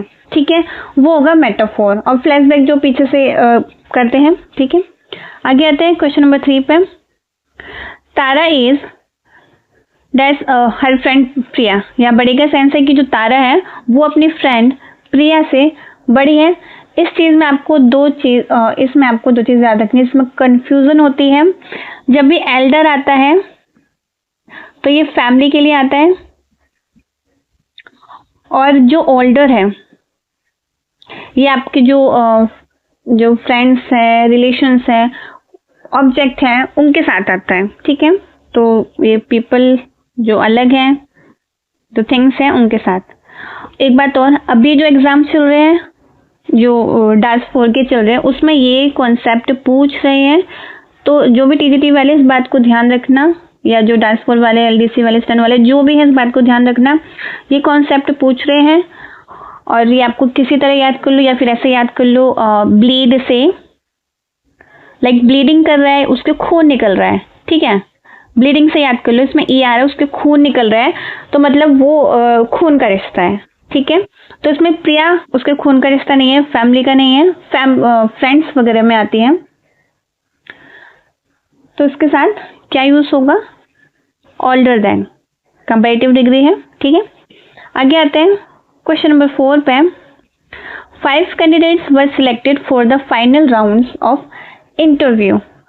5 कैंडिडेट्स क्या है? प्लूरल नाउन है और काउंटेबल भी है, आप गिन पा रहे हैं उनको, तो काउंटेबल नाउन के साथ क्या आता है? As many as.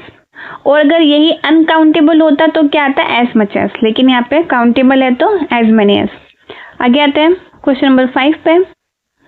इडियम पूछा है by the skin of your teeth. इसका जो मीनिंग है साफ साफ है, वो है बहुत कम मार्जिन से आप बच गए हो, एस्केप नैरोली। ये इसका राइट आंसर है, ऑप्शन नंबर 2।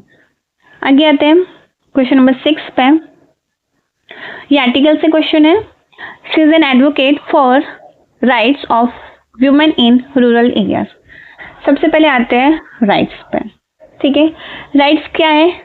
एक कॉमन प्लूरल नाउन है, अधिकारों की बात हो रही है, एक अधिकार की बात नहीं हो रही। कॉमन प्लूरल नाउन है तो प्लूरल नाउन के साथ ए और एन तो आ नहीं सकता, ठीक है। और राइट्स में भी किसके अधिकारों की बात हो रही है? वुमेन के अधिकारों की बात हो रही है, औरतों के अधिकार की बात हो रही है। तो यहाँ पे ही एक स्पेसिफिक जा रहा है, तो स्पेसिफिक के लिए क्या यूज होगा? द। तो ऑप्शन 3 नहीं हो सकता, ऑप्शन 2 नहीं हो सकता, बचे 2, ठीक है। द नेक्स्ट है वुमेन इन रूरल एरियाज, ठीक है। वुमेन जो कि रूरल एरियाज में रहती है। यहाँ पे वुमेन एक प्लूरल नाउन है, प्लूरल नाउन है और एक जनरल कैटेगरी के हैं, जनरल सेंस में है, तो यहाँ पे नो आर्टिकल। जब एक प्लूरल नाउन जनरल सेंस में होता है तो उसके साथ कोई भी आर्टिकल यूज नहीं होता। तो she is an advocate for the rights of women in rural area, तो सेकंड में नो आर्टिकल, आंसर 1 इसका करेक्ट हो जाएगा। जब जनरल सेंस में बात होती है तो उसमें कोई आर्टिकल नहीं होता। एक बात और, ये जो कॉन्सेप्ट है कुछ लोग कंफ्यूज होते हैं, वुमेन या फिर आप इसको मैन भी पढ़ सकते हैं, सेम ही है, वुमेन एंड वुमेन। जब इसमें ए दिख जाए तो वो सिंगुलर नाउन है, ठीक है, और जब यहाँ पे ए आ जाए तो वो प्लूरल नाउन है। आप ऐसे भी याद रख सकते हैं कि ए को हम किसके साथ यूज करते हैं? सिंगल के साथ। और जब यहाँ पे मैन में ए आ रहा है तो वो सिंगुलर है, ठीक है। आगे आते हैं क्वेश्चन नंबर 7 पे। इनकरेक्टली स्पेल्ड वर्ड बताना है। Consensus, millennium, occurrence, questionnaire. Questionnaire गलत है, ये होता है क्वेश्चन प्लस नेर और इसमें डबल एन आता है तो मिलकर ये बन जाता है क्वेश्चनर, ठीक है। सेम मिलेनियम में भी ऐसे हो रहा है, दोनों एन आएंगे, ठीक है, ये बात आप याद रखना। आगे आते हैं नेक्स्ट क्वेश्चन पे, क्वेश्चन नंबर 8 पे। जंबल से है BADC यानी कि सारे देती है, अगर हमें एक भी मिल जाएगा तो हमारा सोल्व हो जाएगा। There was a notable improvement in patient outcomes as a result. वहां पे एक इम्प्रूवमेंट हो रही थी नोटेबल, जिसको नोटिस किया जा रहा था, किसमें? पेशेंट्स में, एज आउटकम्स ऑफ रिजल्ट। तो यहाँ से तो स्टार्ट नहीं होगा, यहाँ सीधे इम्प्रूवमेंट की बात हो रही है, हमें नहीं पता कौन सा इम्प्रूवमेंट, तो ए से जो स्टार्ट है वो कट जाएगा। Doctors implemented a new treatment protocol based on recent clinical trials. Yes, इसमें थोड़ा इंट्रोडक्शन है कि जो डॉक्टर है वो इम्प्लीमेंट कर रहे हैं एक नया ट्रीटमेंट प्रोटोकॉल, किसके बेस पर? जो अभी रिसेंट क्लिनिकल ट्रायल्स चल रहे हैं, तो बी हो सकता है। दिस प्रोटोकॉल इंट्रोड्यूस्ड, कौन सा प्रोटोकॉल? जो बी में इंट्रोड्यूस किया गया है, तो सी से भी स्टार्ट नहीं हो सकता, हम सी भी काट देंगे। The trials indicated a higher efficiency rate than the traditional treatment methods. ये देखिए बी में इन्होंने बोला है कि डॉक्टर्स एक नई ट्रीटमेंट प्रोटोकॉल इम्प्लीमेंट करने की सोच रहे हैं जो कि रिसेंट क्लिनिकल ट्रायल्स पर बेस्ड है। और डी में बोल रहा है ये जो ट्रायल्स थे, यहाँ पे ट्रायल्स की बात की गई, यहीं पे बता रहे जो ट्रायल्स थे वो इंडिकेट क्या कर रहे थे? एक हायर एफिशिएंसी रेट को। तो बी के बाद डी आएगा, ये तो कंफर्म है, तो बी आंसर हो जाएगा, सॉरी ए आंसर हो जाएगा, BDCA।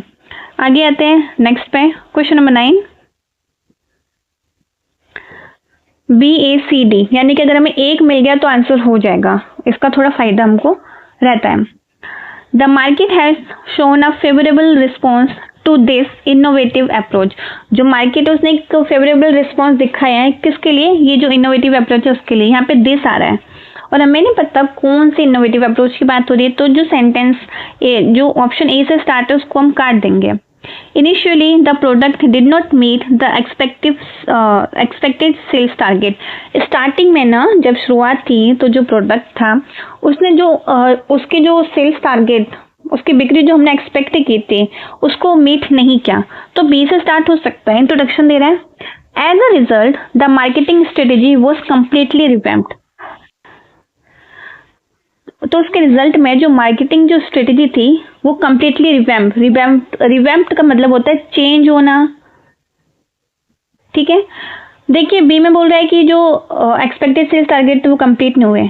जब वो कंप्लीट नहीं हुए तो क्या किया, जो मार्केटिंग स्ट्रेटेजी थी उसको चेंज किया। तो बी के बाद सी का सेंस आ रहा है और बी के बाद सी किस में है, एक ही में है, यही होगा। आगे भी देखते हैं।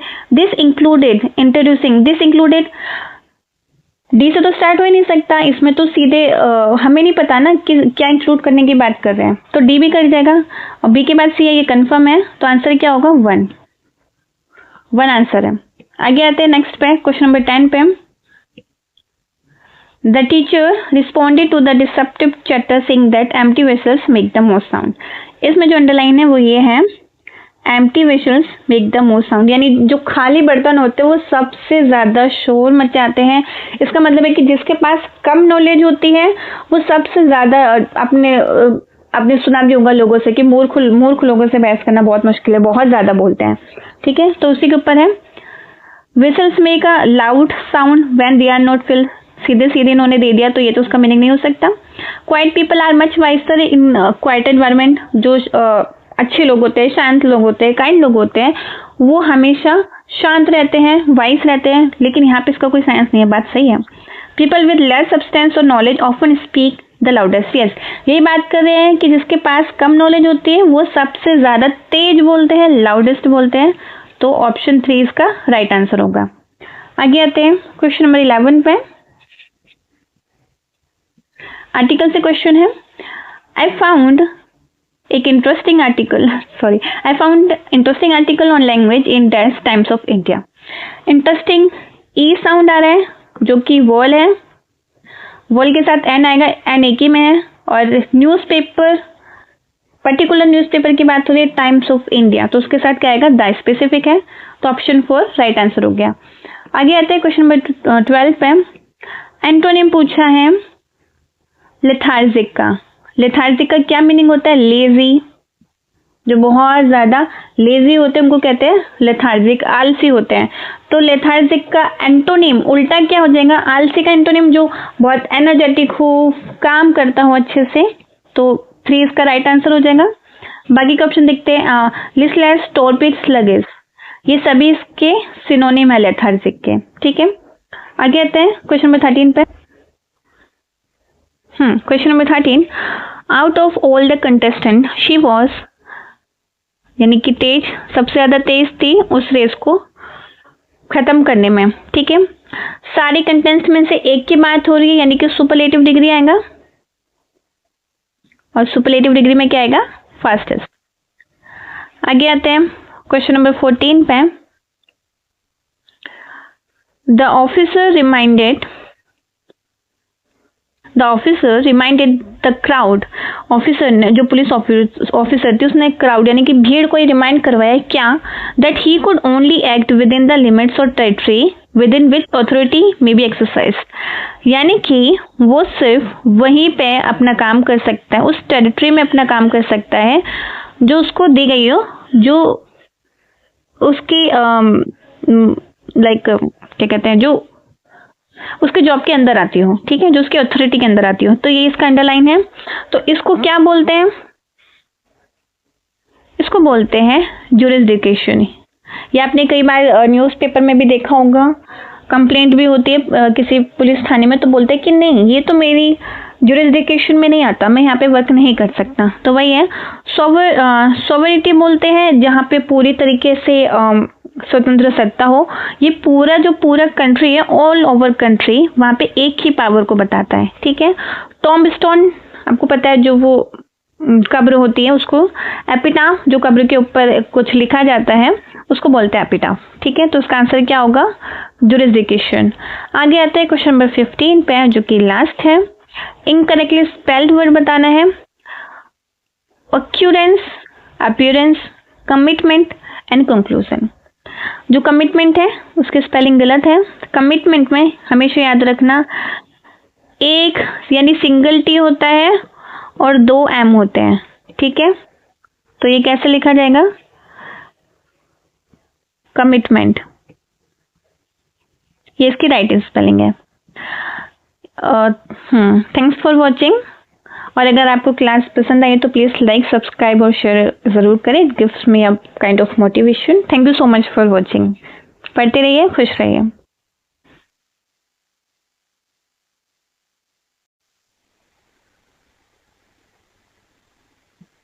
हेलो एवरीवन, वेलकम टू पेप मित्रा।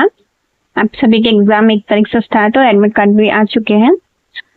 इसलिए जो अभी रिसेंट में एग्जाम हुए 7 सितंबर को 9 AM पे उसके क्वेश्चन सॉल्व कर रहे हैं। तो चलिए स्टार्ट करते हैं। क्वेश्चन नंबर 1 ये जंबल ऑर्डर से है। एक बार इसका ऑप्शन पे देख लेते हैं कहां से स्टार्ट होगा, ए और सी से। चलिए पढ़ते हैं। The unpredictable nature of financial markets makes it challenging for investors to devise foolproof strategies. यानी कि जो फाइनेंशियल मार्केट्स का जो अनप्रेडिक्टेबल नेचर है, यानी कि आपको नहीं पता वो गिरेगी या बढ़ेगी, प्रॉफिट होगा या लॉस होगा, वो क्या करते हैं, ये इन्वेस्टर के लिए चैलेंज करते हैं। किस चीज के लिए चैलेंज करते हैं? कि वो एक to devise foolproof strategies, यानी कि कोई वो ऐसी स्ट्रेटेजीज बना सके जो फुल प्रूफ हो, यानी कि एकदम सेफ हो, सुरक्षित हो। तो यहाँ से हो सकता है इंट्रो दे रहे हैं किसका? फाइनेंशियल मार्केट्स का, कि वो कैसी अनप्रेडिक्टेबल है। तो ए से स्टार्ट हो सकता है। बी पढ़ते हैं। Although fundamental and technical analysis provide valuable insight, no method can completely eliminate uncertainty.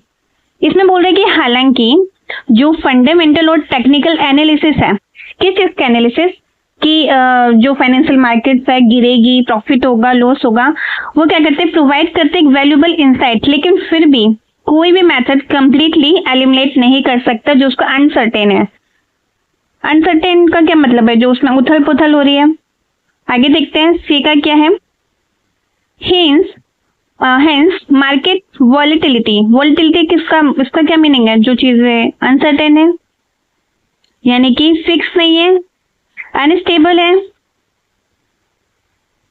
इसमें बोल रहे हैं कि जो मार्केट जो वॉलेटिलिटी है, यानी कि अनसर्टेनिटी है, वो इन्फ्लुएंस्ड है by a range of factors. वो बहुत सारी चीजों से इन्फ्लुएंस होती है। क्या क्या हो सकते हैं?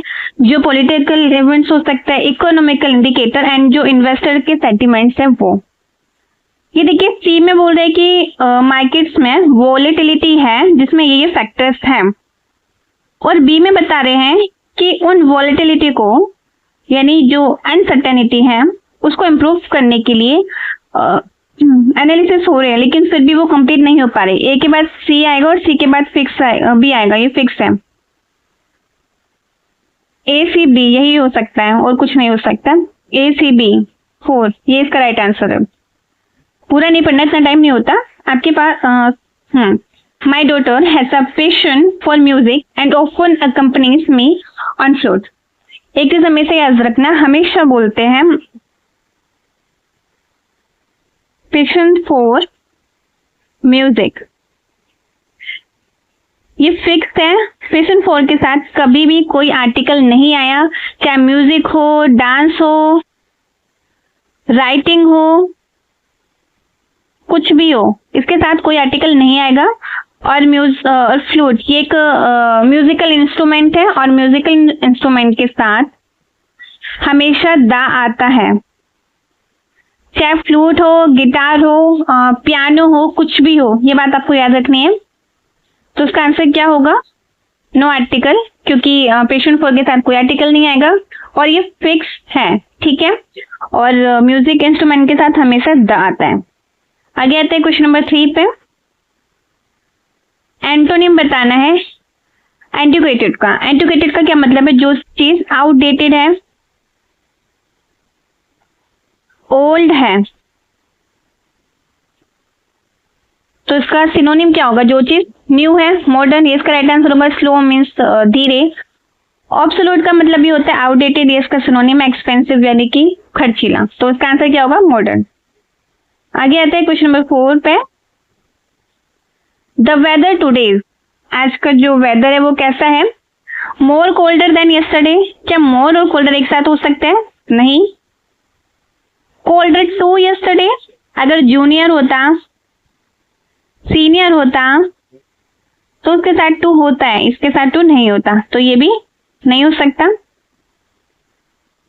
मोर cold than yesterday grammatical incorrect है। कोल्डर देन यस्टरडे ये इसका राइट आंसर होगा, क्योंकि पास्ट से कंपेयर हो रहा है। This car is model available at the dealership. Fastest than any, fastest एक सुपरलेटिव डिग्री है और फास्टेस्ट के साथ कभी भी देन नहीं आता। क्या आता है सुपरलेटिव डिग्री के साथ? या तो सुपरलेटिव डिग्री के साथ अमंग आएगा या फिर ऑफ ऑल आएगा। अगर यहाँ पे देन नहीं होता तो हम इसको ठीक मान लेते हैं। More fast than any other grammatical incorrect है।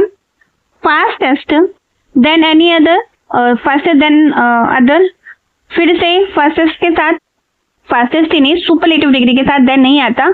एक बात और, यहाँ पे ये सिंगुलर है लेकिन कंपैरिजन किससे हो रहा है? प्लूरल से हो रहा है कि जितनी भी कार यहाँ पे हैं मोस्टली उनसे ज्यादा चलती है, तो यहाँ पे क्या होना चाहिए? प्लूरल। अदर्स आना चाहिए, तो वैसे भी इनकरेक्ट है। फास्टर देन एनी अदर यही राइट आंसर होगा और कोई सही आंसर यहाँ पे है नहीं। 6 में ये भी पैराग्राफ है।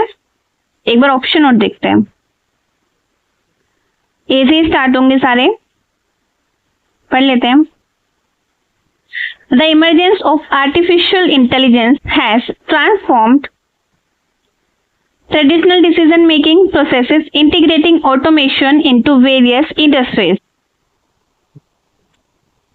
देखिए, इसमें बोल रहे हैं कि जो एआई है उसने क्या क्या इमरजेंस किया है। क्या इमरजेंस? लाइक एआई का जो इमरजेंस है, यानी कि इमरजेंस को क्या बोलते हैं? आगमन। ठीक है, एआई का जो इमरजेंस है उसने ट्रांसफॉर्म किया है ट्रेडिशनल डिसीजन मेकिंग को, चेंज किया है, जिसकी वजह से जो इंडस्ट्रीज हैं उसमें ऑटोमेशन आया है। ऑटोमेशन क्या कहते हैं कि ऑटोमेशन मीन्स खुद ही चलना, लाइक किसी लेबर वर्क की नीड नहीं है, एआई के हेल्प ली जा रही है, दैट्स कॉल्ड ऑटोमेशन। ठीक है, तो ए से ही स्टार्ट होगा क्योंकि उसमें इंट्रो है। However, ethical concerns have been raised regarding bias, transparency and accountability in AI-driven decision making. इसमें बोल रहे हैं कि जो एआई जो डिसीजन मेकिंग कर रहा है, एआई जो डिसीजन ले रहा है उसमें एथिकल कॉन्सर्न्स हुए हैं। किस चीज को लेके? बायस को लेके, यानी कि जो भेदभाव होता है, पक्षपात, उसको लेके, उसकी ट्रांसपेरेंसी को लेकर और अकाउंटेबिलिटी में जवाबदेही को लेकर एथिकल कॉन्सर्न्स हो रहे हैं। फिर सी में बोला है while AI offers efficiency and precision, जो एआई है वो एफिशिएंसी ऑफर कर रहा है। एक चीज ध्यान दो, ए में पॉजिटिव बातें बोली हैं कि डिसीजन मेकिंग से वो जो मेथड है वो चेंज हो रहे हैं, और सेम सी में भी बोला है कि हाँ वो एफिशिएंसी ऑफर कर रहा है, यानी कि ए के बाद सी ही आएगा क्योंकि रिलेट हो रहा है। आगे और पढ़ते हैं। Its application in areas such as criminal justice and hiring has revealed inherent biases in algorithm. लेकिन जो इसके एरियाज है जैसे कि क्रिमिनल जस्टिस और हायरिंग के ऊपर वो बायस्ड है, यानी कि पक्षपाती है। एआई का इंट्रो दिया, फिर बताया कि हाँ ये एफिशिएंट है लेकिन बायस है किस चीज में? क्रिमिनल जस्टिस में और हायरिंग में।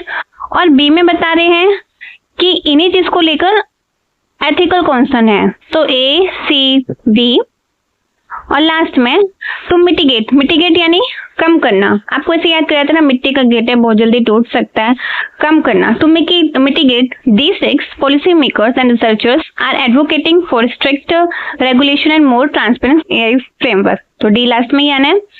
ACBD, ACBD फर्स्ट, ये इसका आंसर होगा। आगे आते हैं 7 पे। Okay, what qualities allows a person to remain grounded and composed while everything around them shifts? यानी कि एक पर्सन है, उसके आसपास या उसकी लाइफ में चीजें बहुत ज्यादा कॉम्प्लिकेटेड है, बहुत ज्यादा सिचुएशन वर्स्ट है, लेकिन फिर भी वो क्या है, कंपोज्ड है, मीन्स शांत है, काम है और शांति से या कहते हैं ना पीसफुली अपना काम कर रहा है। तो ऐसे पर्सन को क्या कहते हैं, इस क्वालिटी को क्या कहते हैं, बेसिकली इसको कहते हैं इक्वेनिमिटी। इक्वेनिमिटी यानी कि मेंटल काम। तो ये इसका आंसर होगा। बाकी का ऑप्शन देखते हैं क्या है। टेमेरिटी, टेमेरिटी का मीनिंग होता है रेकलेस, यानी कि जो बहुत ज्यादा उतावला होता है, जिसपे हर चीज के लिए कि नहीं, ये इसका अपोजिट भी हो सकता है कि नहीं, सिचुएशन खराब हो रही तो जल्दी से ठीक हो जाए, ठीक है। निहिलिज्म, ये अभी हमने किया था, अभी हाल ही के एग्जाम में था। ये लोग क्या होते हैं, एक ये ऐसे लोग हैं जिनकी बिलीफ क्या है, ये क्या सोचते हैं कि जो लाइफ है ना वो मीनिंगलेस है, ये वो लोग हैं निहिलिज्म। वैनिटी यानी कि एक्सेसिव प्राइड, बहुत ज्यादा प्राइड फील करना, दैट्स कॉल्ड वैनिटी। आगे आते हैं क्वेश्चन नंबर 8 पे। कैकोफोनी का एंटोनिम पूछा है। ये देखिए, फोनी ये साउंड के लिए होता है और कैको यानी कि जो बेकार साउंड है, आप ऐसे याद रख सकते हैं, कैको मीन्स कौवा, ठीक है, ऐसा साउंड जो कि हर्ष है, बेकार साउंड है, ठीक है। तो इसका एंटोनिम पूछा है, यानी कि जो अच्छा होगा, क्लेमर। क्लेमर लाउड नॉइस के लिए यूज होता है, यानी कि एक तरह से इसका सिनोनिम हुआ। डिस्कॉर्ड भी लाउड नॉइस के लिए यूज होता है। हार्मनी, हार्मनी इसका एंटोनिम है। रैकेट, ये भी लाउड नॉइस के लिए यूज होता है। आगे आते हैं क्वेश्चन नंबर 9 पे। प्रोवर्ब है, oil and water do not mix.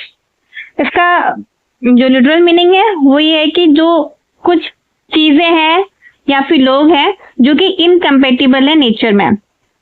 इसका एग्जाम्पल लेके आप ये समझ सकते हैं कि आप कोल्ड ड्रिंक, जैसे एग्जाम्पल के लिए कोल्ड ड्रिंक और चाय साथ में नहीं पी सकते क्योंकि वो इनकम्पेटिबल है, ठीक है।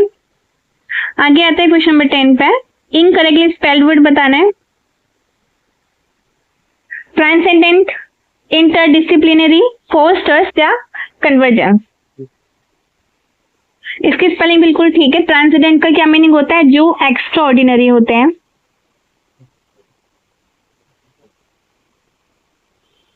एक्स्ट्रा ऑर्डिनरी के लिए यूज होता है ट्रांसेंडेंट। इंटर डिसिप्लिनरी, जो अलग अलग डिसिप्लिन को एक दूसरे से रिलेट किया जाता है, बेसिकली टीचिंग में होता है ये।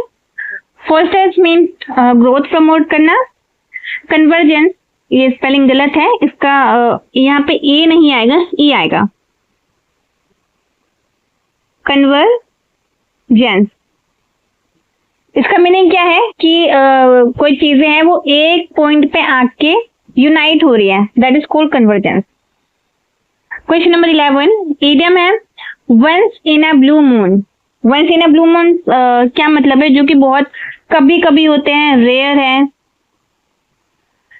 Happening bimonthly, bimonthly means महीने में 2 बार। Happening during the full moon, happening frequently या हैपनिंग इनफ्रीक्वेंटली। तो उसमें क्या आंसर आएगा, हैपनिंग फ्रीक्वेंटली। आगे आते हैं क्वेश्चन नंबर 12 पे। दे डिस्कस दैट आर्टिकल से क्वेश्चन है। एक बात याद रखिए, डेमोक्रेसी, डेमोक्रेसी के साथ कोई भी आर्टिकल नहीं आता, ठीक है, फिक्स है। डेमोक्रेसी के साथ कोई भी आर्टिकल नहीं होगा। तो इसमें भी आर्टिकल दे दिया, इसमें भी आर्टिकल दे दिया, इसमें भी आर्टिकल दे दिया, तो ये गलत हो गया। नेक्स्ट है रिलेवेंस। इसका पूरा जो फ्रेज है वो है द रिलेवेंस। इसका क्या मीनिंग होता है, general idea.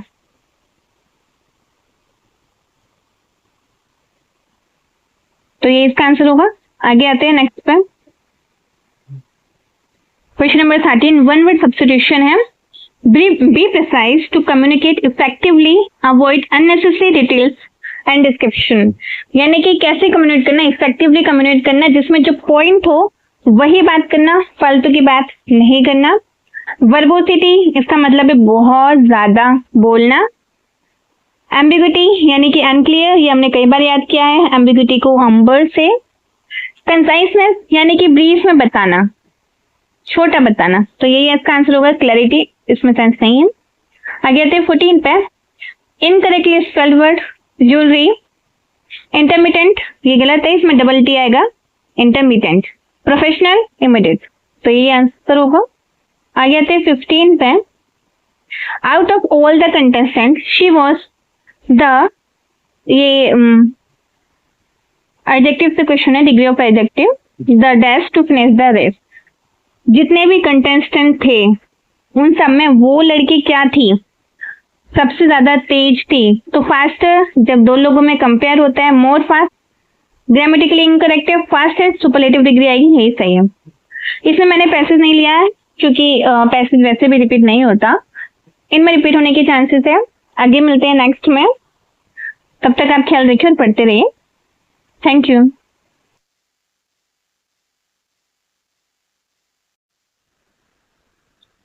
Hello everyone, welcome to पैप मित्रा। हम अभी हाल ही में जो एग्जाम हुए हैं उसके आंसर कर रहे हैं इंग्लिश लैंग्वेज सेक्शन के। तो चलिए स्टार्ट करते हैं।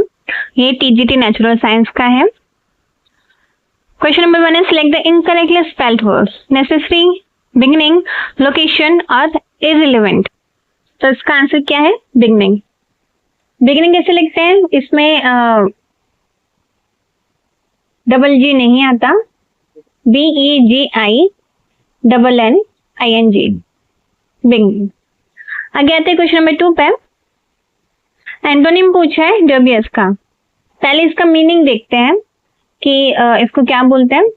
आपने वर्ड सुना होगा डाउट, यानी कि किसी पे शक करना, श्योर ना होना, अनसर्टेन होना, डाउटफुल होना, इसे बोलते हैं डबियस। ठीक है, तो इसका एंटोनिम पूछा है, यानी कि श्योर होना, श्योर होना यानी कि सर्टेन। बाकी का ऑप्शन भी देख लेते हैं। स्केप्टिकल, ये इसका सिनोनिम ही है, जिसमें थोड़ा शक होता है, डाउटफुल होता है। इंटरेस्टेड, ये हम सभी को पता है। इनडिफरेंट, ये हम पढ़ चुके हैं।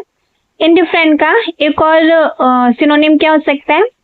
स्टोइक, यानी कि जिसे कोई फर्क नहीं पड़ता किसी भी चीज से, जो अनकॉन्सर्न्ड है, न्यूट्रल है। ठीक है, तो आगे आते हैं क्वेश्चन नंबर 3 पे।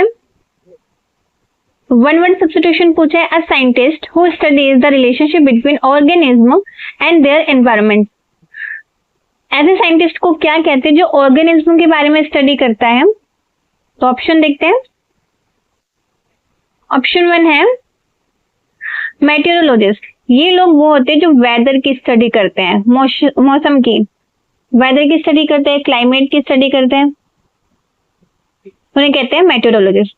द नेक्स्ट है एस्ट्रोनोमीटर। ये लोग कौन होते हैं? जो स्टार्स की स्टडी करते हैं।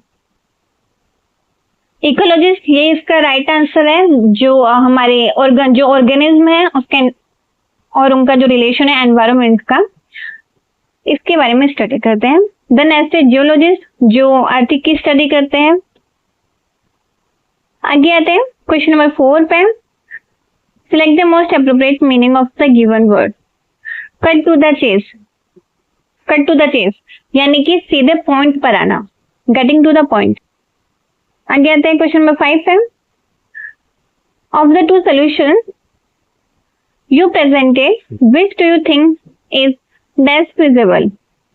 इसमें देखिए टू सॉल्यूशन की बात हो रही है, और जब हम दो चीजों में कंपेयर करते हैं तो कंपैरेटिव डिग्री आएगी। क्वाइट, ये होता है कि मतलब जो भी तुमने कहा वो फेयरली पॉसिबल है, लाइक ठीक है, हाँ वो ठीक है। यहाँ कंपेयर नहीं हो रहा, जस्ट बता रहे कि हाँ वो फिजिबल है। मोस्ट सुपरलेटिव डिग्री में आता है, यहाँ फिट नहीं बैठेगा। मोर इसका राइट आंसर होगा। जब दो चीजों में कंपेयर हो रहा है तो मोर ही यूज होता है। मच, ये ग्रामेटिकली रॉन्ग है। आगे आता है क्वेश्चन नंबर 6 पे। Select the most appropriate option that best fits the given description. Many novels explore a character's journey from youth to maturity.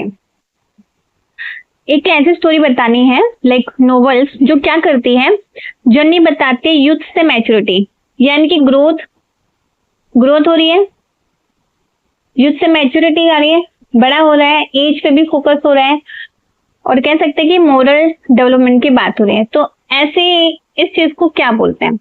Option से देखते हैं. एलिगोरी. एलिगोरी हमेशा जो मोरल स्टोरीज होती है, पॉलिटिकल स्टोरीज होती है, उनके लिए यूज होता है, बेसिकली सिंबॉलिक स्टोरी के लिए. तो ये यहाँ पे नहीं बैठेगा क्योंकि यूथ टू मैच्योरिटी की ग्रोथ की बात हो रही है. देन नेक्स्ट है बेल्ट एंड स्लोमैन. ये इसका राइट आंसर है. इसमें ग्रोथ की बात होती है, यानी कि नोवेल ऑफ ग्रोथ, फोकस करता है ये मोरल डेवलपमेंट पे और साइकोलॉजिकल डेवलपमेंट पे. देन नेक्स्ट है पैरेबल. ये रिलीजियस स्टोरी के लिए होता है पैरेबल. After that satire. ये हमेशा जो क्रिटिसाइज होते हैं नॉवेल्स में, लाइक कोई आयरनी होती है, उसके लिए यूज होता है सैटायर. आगे आते हैं क्वेश्चन नंबर 7 पे. एंटोनिम बताना है इसमें. प्रेडिलेक्शन, इसका एंटोनिम बताना है.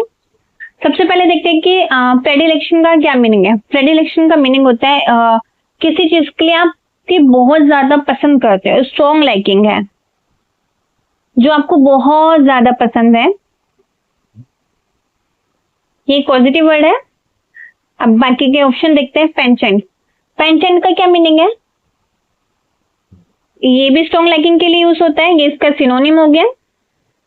रिमोर्स मीन्स रिग्रेटफुल, यानी कि आपको किसी चीज का गिल्ट है, रिग्रेट है, तो ये भी नहीं हो सकता.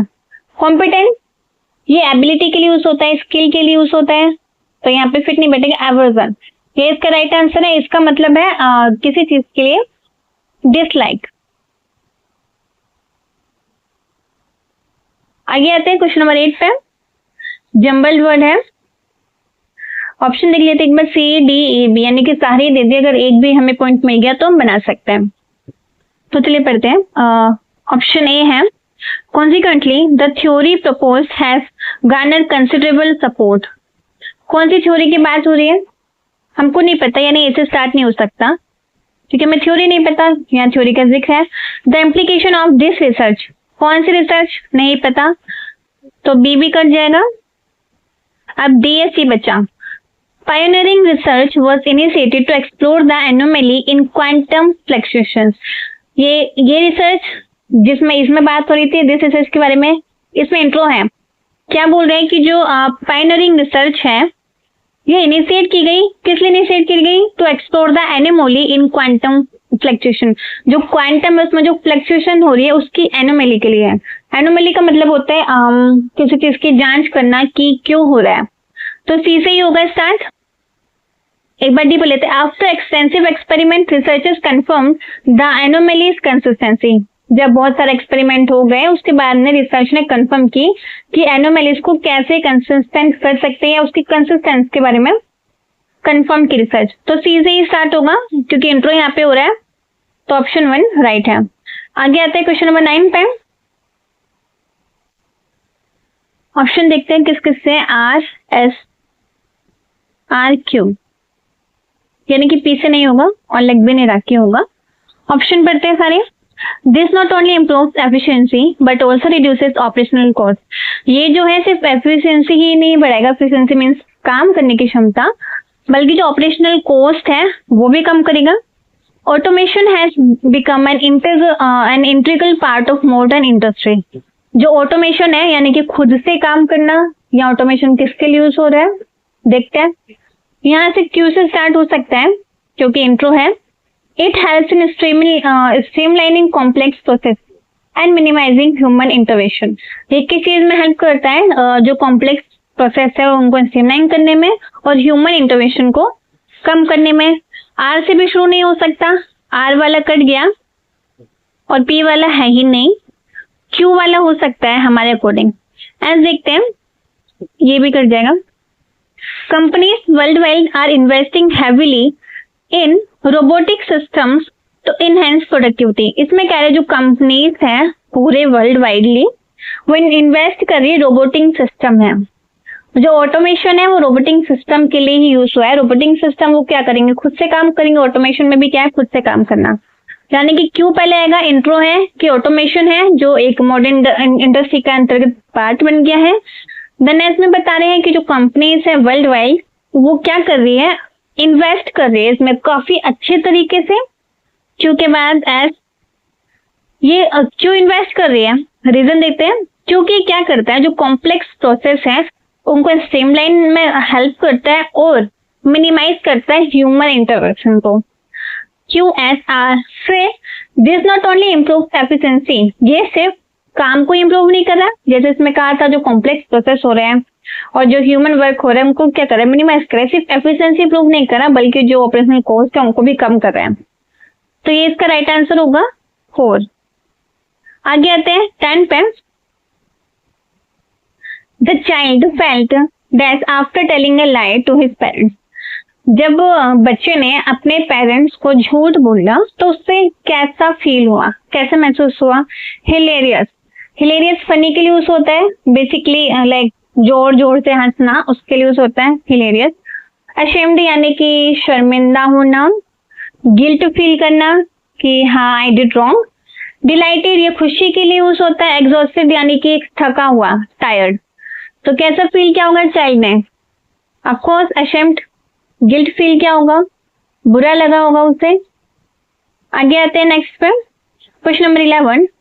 ईडियम है एट वंस विच एंड, एक बार इसका मीनिंग समझ के देखते हैं। विच किसके लिए बोलते हैं, विच का क्या मीनिंग है, हमारी इंटेलिजेंस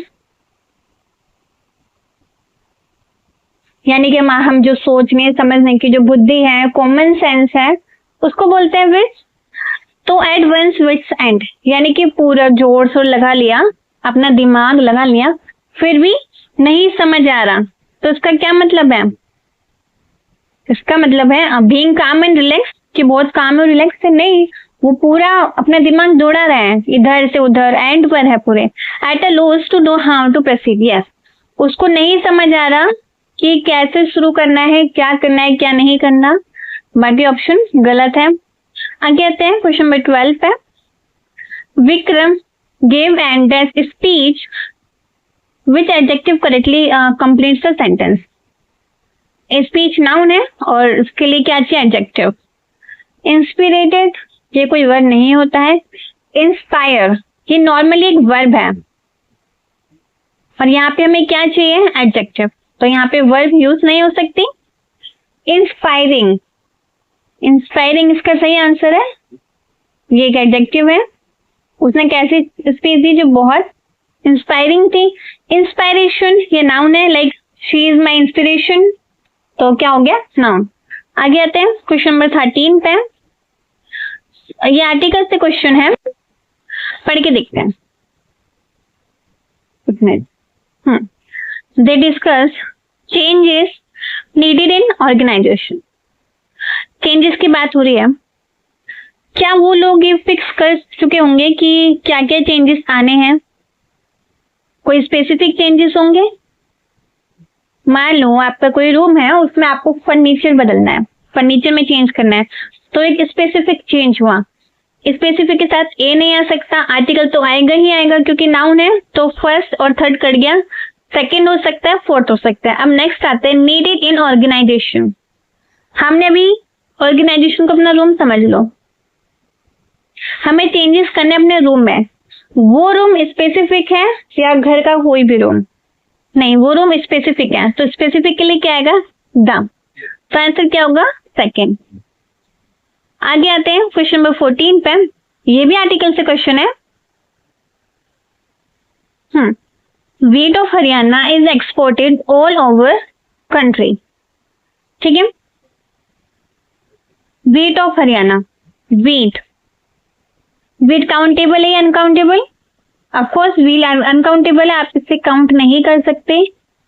और ये रूल है कि अनकाउंटेबल के साथ कोई भी आर्टिकल नहीं आता है, जैसे कि चलो मैं आपसे क्वेश्चन पूछती हूँ, बताना। Gold is precious, A and the या नो आर्टिकल। क्या होगा इसका आंसर? गोल्ड अनकाउंटेबल है, आप उसको काउंट नहीं कर सकते हैं, तो उसके साथ कोई भी आर्टिकल नहीं आएगा। आर्टिकल हमेशा काउंटेबल चीज के ही साथ, जो काउंटेबल नाउन्स होते हैं उनके साथ ही आता है, ये बात याद रखना। तो व्हीट ऑफ हरियाणा ये एक जनरल है, जेनरिक है, एज अ होल है, और ये काउंटेबल नहीं है, अनकाउंटेबल है, तो उसके साथ नो आर्टिकल। और कंट्री एक स्पेसिफिक कंट्री है, तो द कंट्री। आगे आते हैं 15 पे, इनकरेक्टली स्पेल्ड वर्ड बताना है इसमें। इनकरेक्टली स्पेल्ड वर्ड देखते हैं। एपिडेमोलॉजी, ये गलत है, ये कई बार पूछता है, बहुत सारे एग्जाम्स में पूछता है, आप इसको ऐसे याद करना। API, AP, Demi plus ology, epidemiology, यहाँ पे आई भी आता है, ठीक है, इस बात का देखना, बाकी स्पेलिंग सही है। तो यहीं पे खत्म होते हैं, मिलते हैं नेक्स्ट क्लास में, तब तक अपना ध्यान रखिए और वीडियो देखने के लिए थैंक यू सो मच।